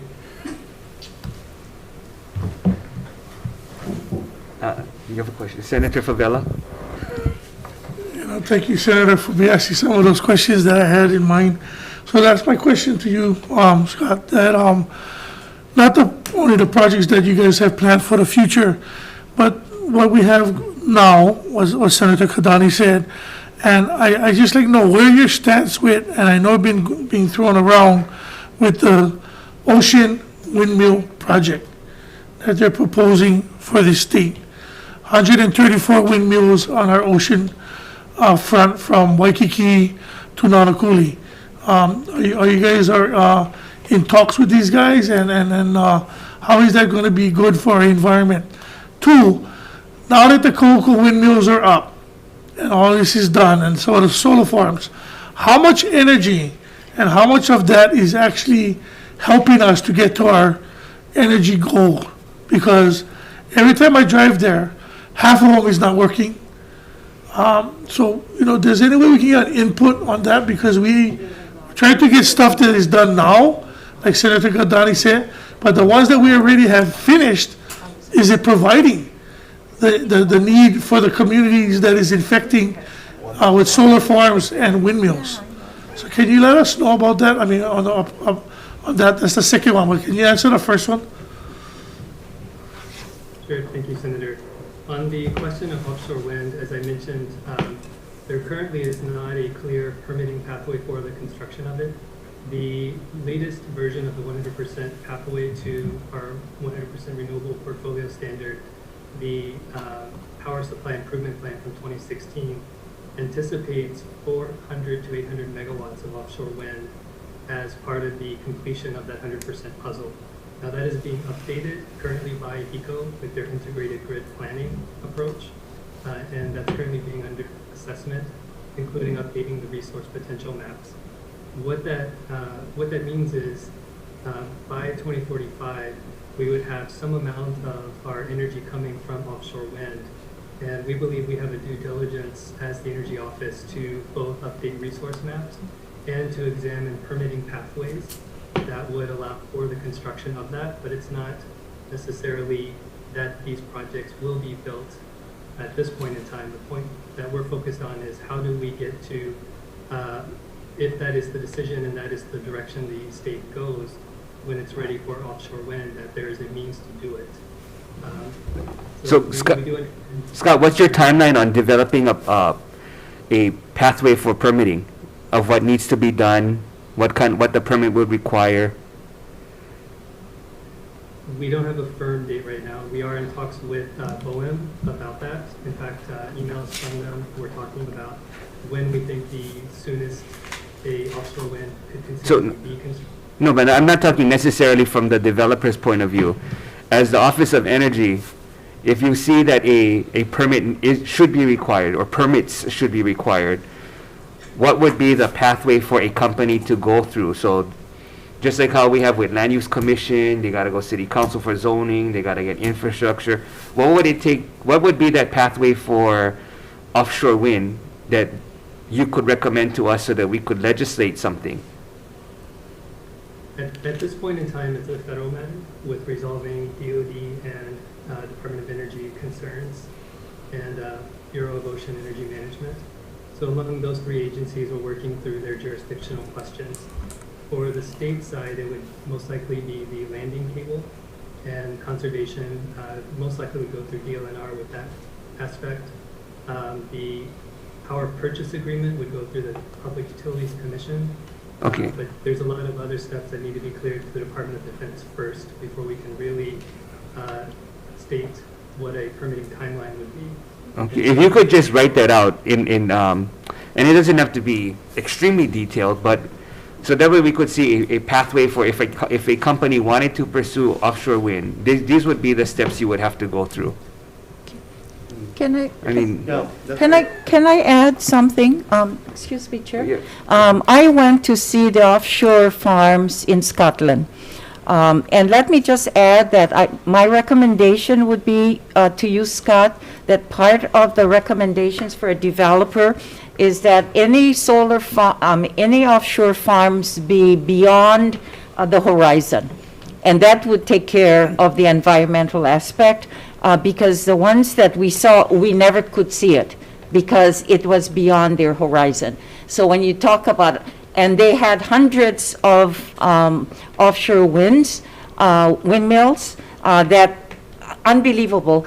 One of their obstacles that they had, and they did arrange that they would include the Coast Guard, because I think they needed regulations from Coast Guard to, as an example, make sure that your windmills are so many feet away from the next one, because the Coast Guard needs to get access to anything on the ocean, I guess, their pathways. And another group is the military. So just to let you know. You have any, did he answer your question? He answered your question, yeah. Okay, Senator Moriwaki has a question for you.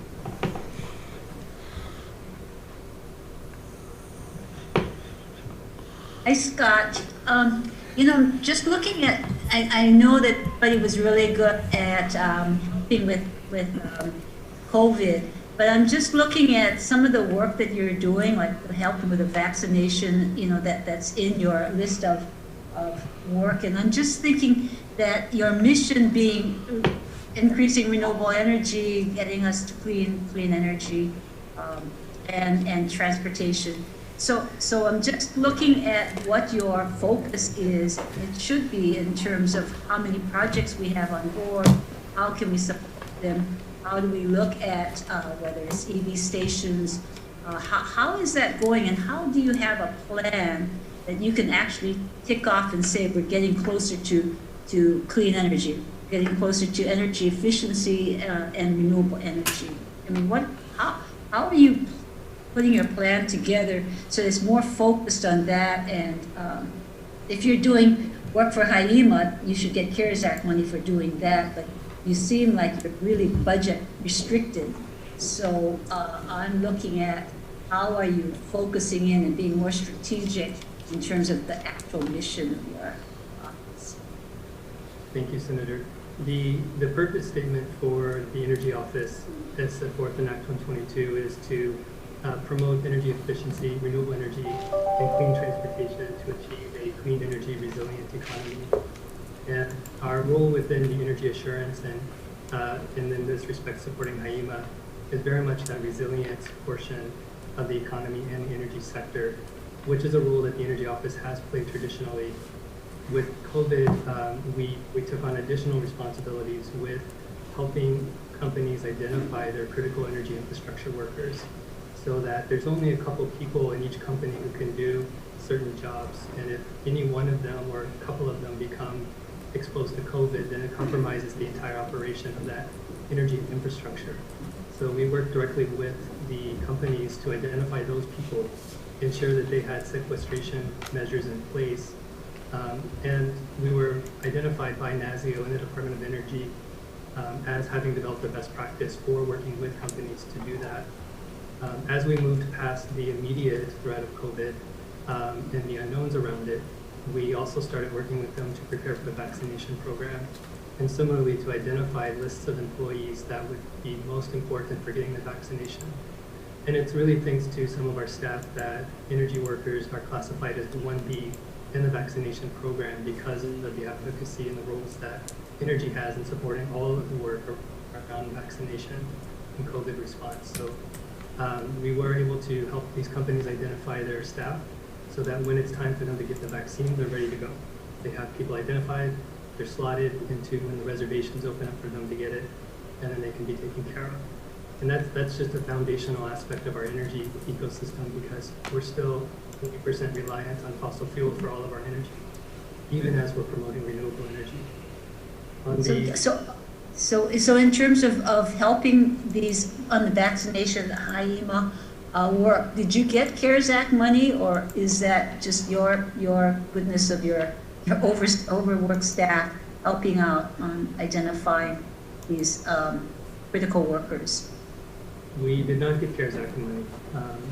We saw this as part of our core function of the office to support energy security, energy resilience, and so we did this as part of our responsibilities. And Hawai'i has designated the Energy Office as the state lead for energy security, energy responsiveness, separate from COVID. So as COVID came on, we saw that, and we played a supporting role to DBED in its various programs for CARES Act, because we did not think it was efficient to create a separate program focused on dispersing CARES Act money to energy companies that would also be eligible under these more general business economic development support CARES Act programs that were being set up.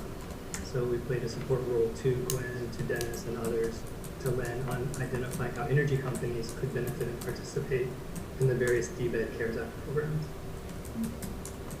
So I guess, for example, in your energy efficiency, another question, pivoting to energy efficiency, how do you relate to Hawai'i Energy, which is primarily, that's their main function is energy efficiency, and how can you collaborate or share resources so that your focus can be on the tougher renewable energy developments?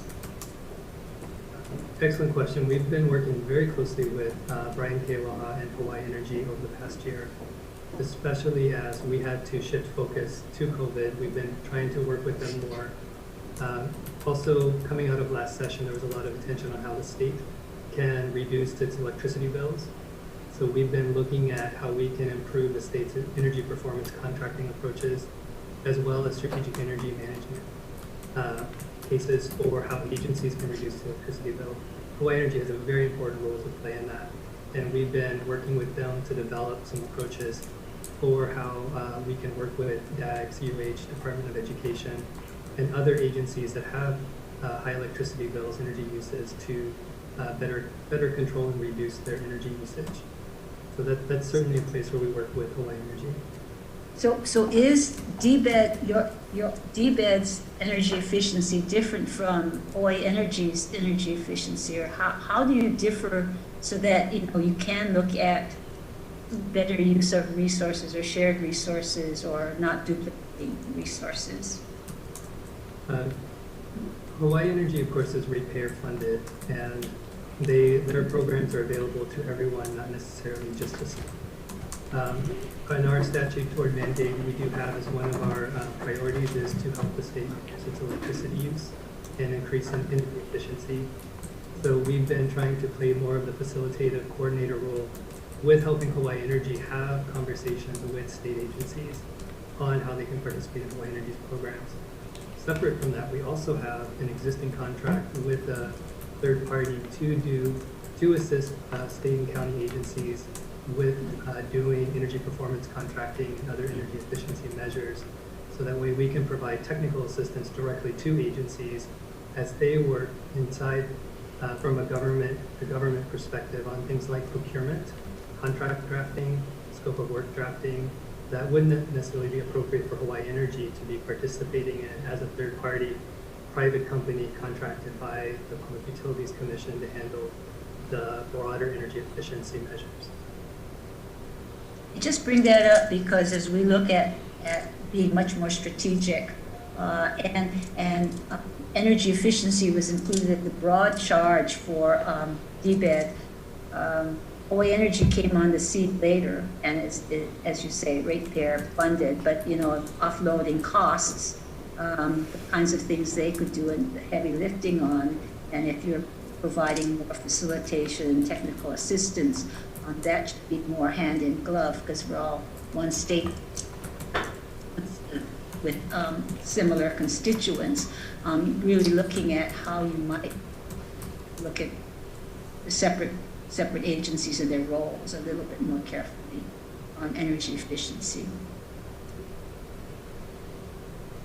And in terms of working with Hawai'i Energy and the other agencies to look at that as DBED's role being more facilitator, planner, rather than heavy lifting on some of these areas where others have as much I guess resources to do the heavy lifting. Yes, thank you. We are trying to tap into their resources more. Okay. Thank you, Chair.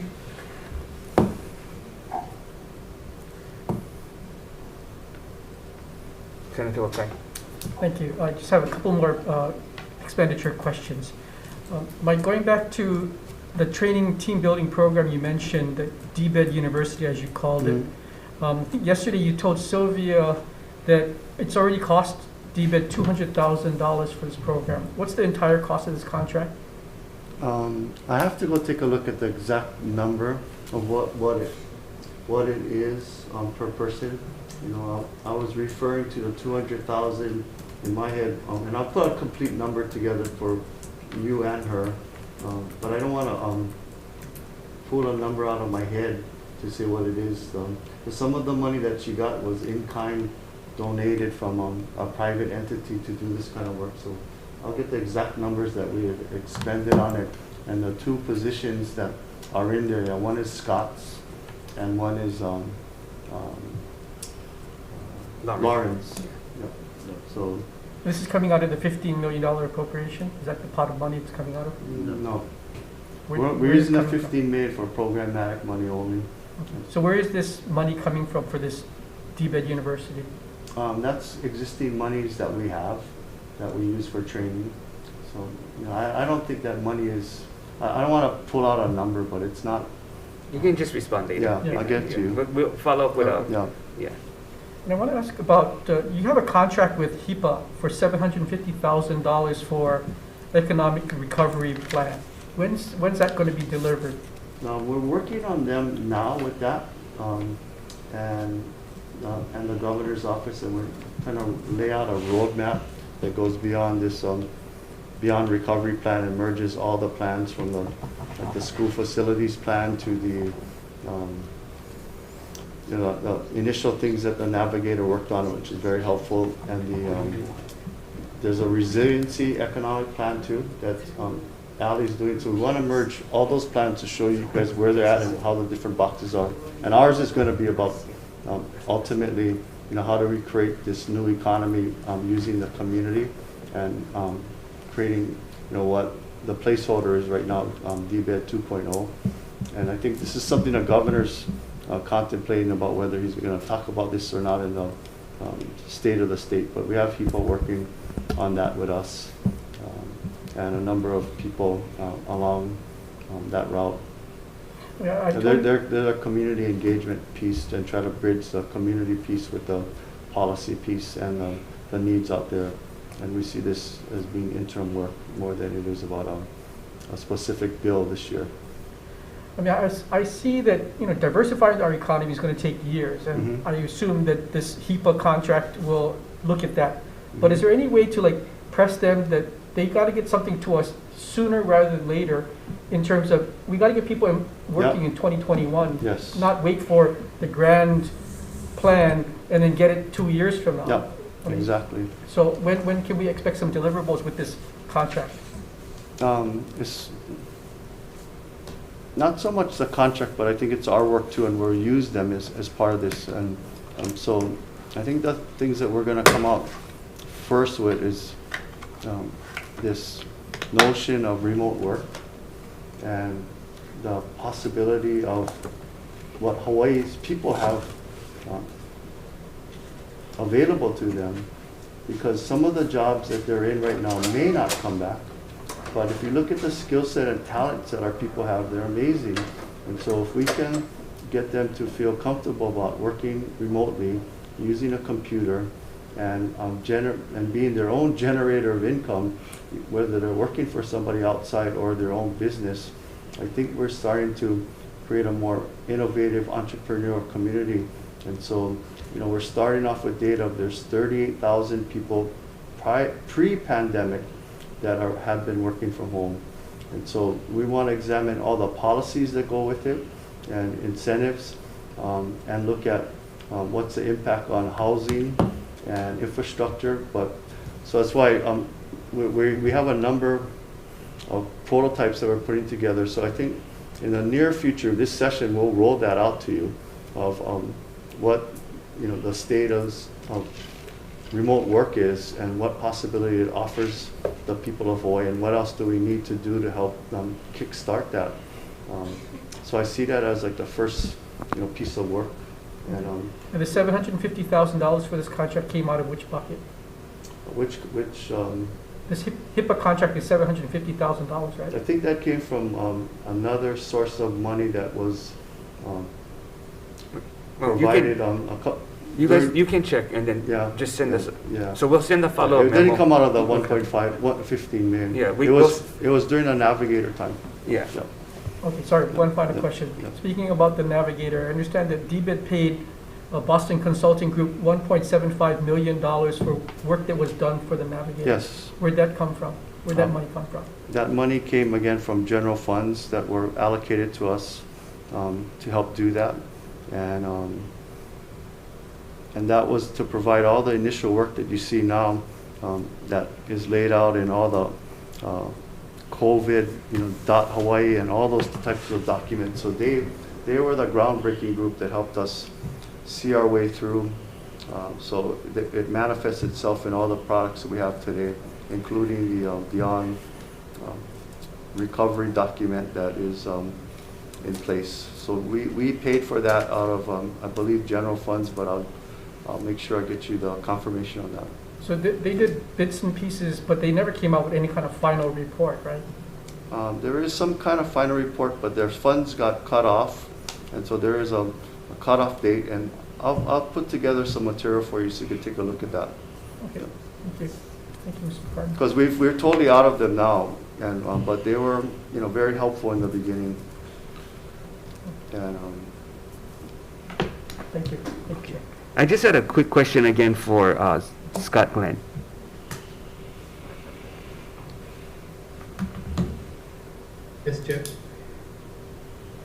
I just wanted to follow up about the EV leasing contracts. And then my understanding is that there's your office may be working with DOT on fleet conversion for the state. I just wanted to find out what's the time frame. Yes, Chair, we are working with DOT. Over the past year, we worked with DOT to develop the contract, do the market research, and address any concerns that the State Procurement Office had in this innovative approach to doing procurement. The way it's set up is that any state agency or any county agency can choose to participate. With it just being signed, I think at the beginning of December, or very end of November, the contract is now in place. And DOT, I think, has about 40 vehicles that they intend to use to replace. We have one. And the way the contract works, the best way for the state to realize gains in switching over is to do as many vehicles as we can in each kind of in chunks. So we're working with DLNR, DAGs, and other agencies to identify when and how they can go through this contract. We're also in touch with the counties to encourage them to use the contract too. And this will play out over time as we're replacing vehicles in groups. We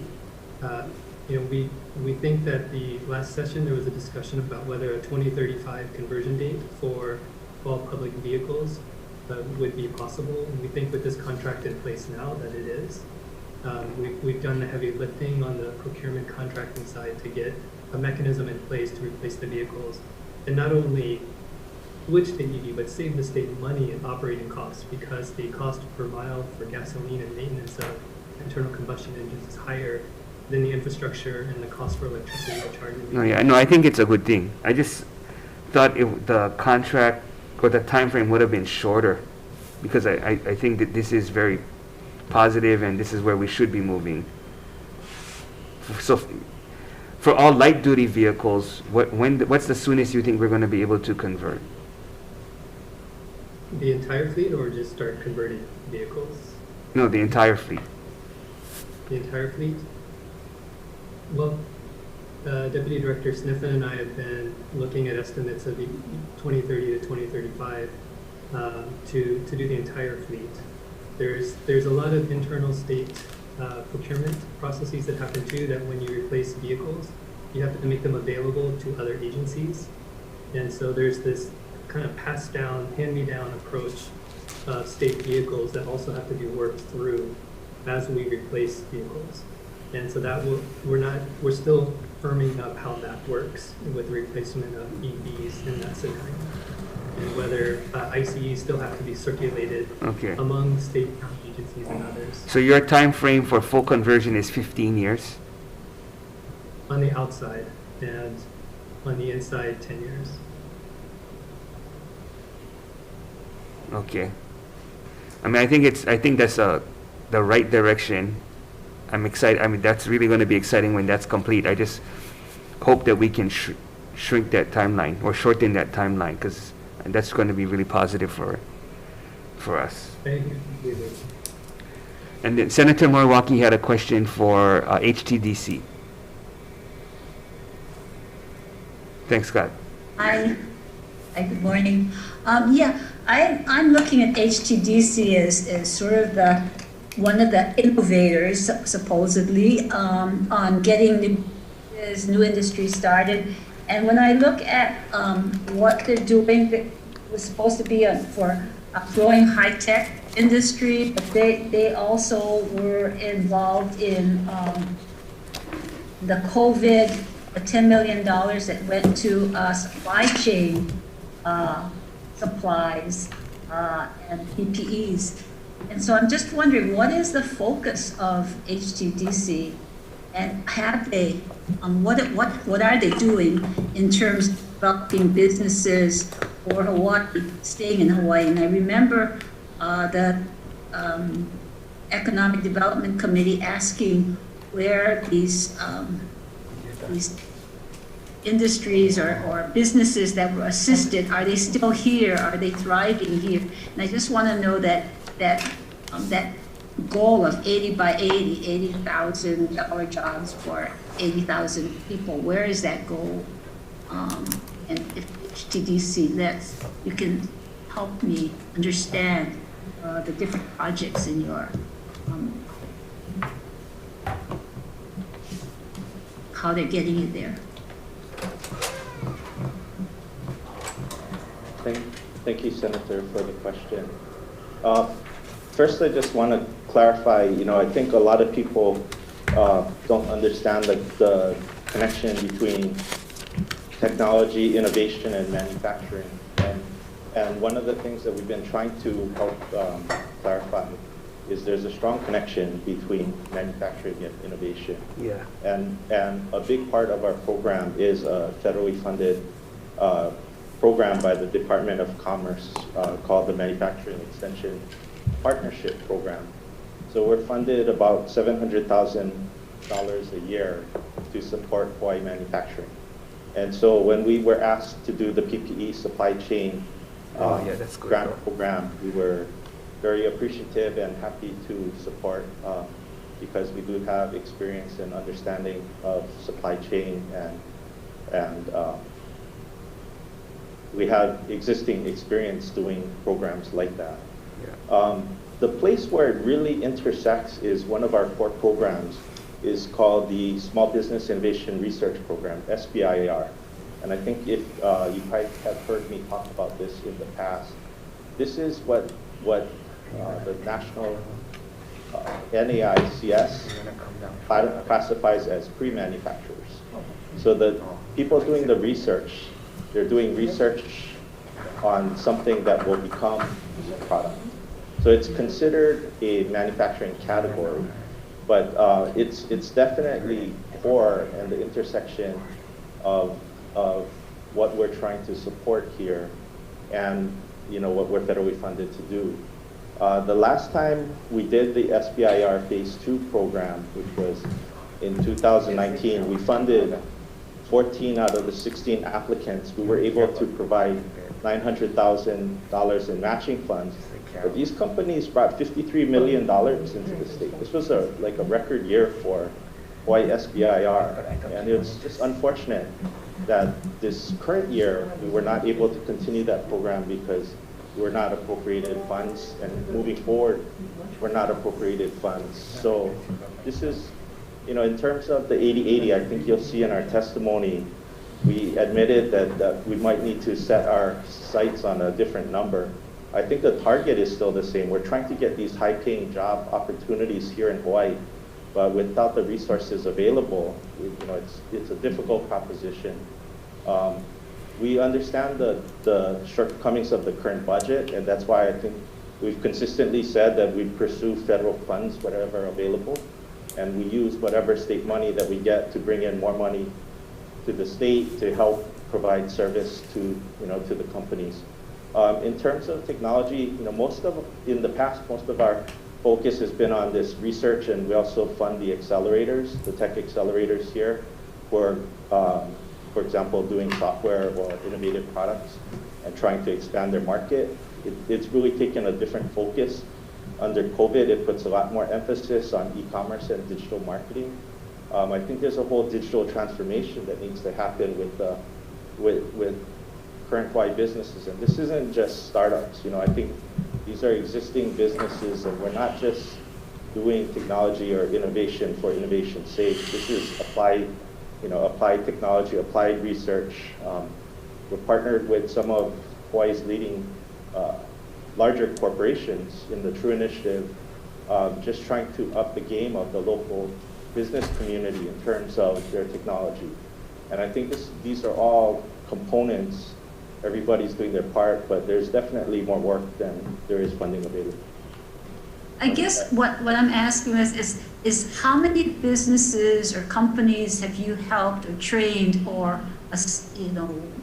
facilitated working with other companies, and how many have thrived, and do we still now have a sustainable companies? Because the outcome at the end of the day, after all the meetings and programs that you have, or matching to get federal funds is how many companies have we actually supported that are here as a thriving business. And I know that there were small numbers, but small numbers and where do they lead? Because ultimately that's the whole purpose of even giving seed money to any of these companies, is that they stay here and thrive and grow our economy. So how many are there? So our different programs support different kinds of companies. And I think this past year we didn't do our survey because of COVID. It was, we didn't feel it was appropriate to send out a survey in the middle of everybody's business being shut down. But you know, in the past years, you can look. I usually point to our website. We have numbers in the categories of manufacturers that we help, you know, and tech businesses that we help. I want to point, you know, I spend a lot of time talking about the SBIR, but we've been trying to help these companies get past federal funding and get into long-term sustainable contracts. And we see this as a good path for Hawaii and good path forward. This is a challenge across the country, like the companies that start under federal grants trying to migrate into sustainable contract. This past year, even in the middle of COVID, we took a big step, and we just were established as the 13th Hawaii Tech Bridge, the 13th in the nation Tech Bridge program through Office of Naval Research, which is going to provide access to DoD opportunities, you know, for local innovation companies. And these are just examples. I know you're asking for numbers, but these are the examples of the steps that we're taking to try and create these, to grow these companies that have started their research here and we're hoping to keep here. The other programs that we do with matching grants and incentives, they're nice, but they're not going to do the job. You know, there's all the work that's around it. I think that was pointed out by the House yesterday, and we completely agree. There's plenty more work to be done. Yeah, and I guess if you can keep track and give us a report, you know, I know that, you know, you can't do your survey, but certainly the companies that you've helped or assisted in any small or big way, to know what the result of that is. Because, you know, at the end of the day, it's like we put in, it's like, what is your return on investment? We put in all these efforts, we put in this support. What do we get back as a state to really grow our economy? And in this day and age where we're really looking at the digital economy, and we're poised to do that. What are we doing and how are we growing our own so that we do have a thriving economy, and it's not all going to be put into tourism. So now we're pivoting to clean energy, to having the digital technology, to do healthcare, even telemedicine and so forth.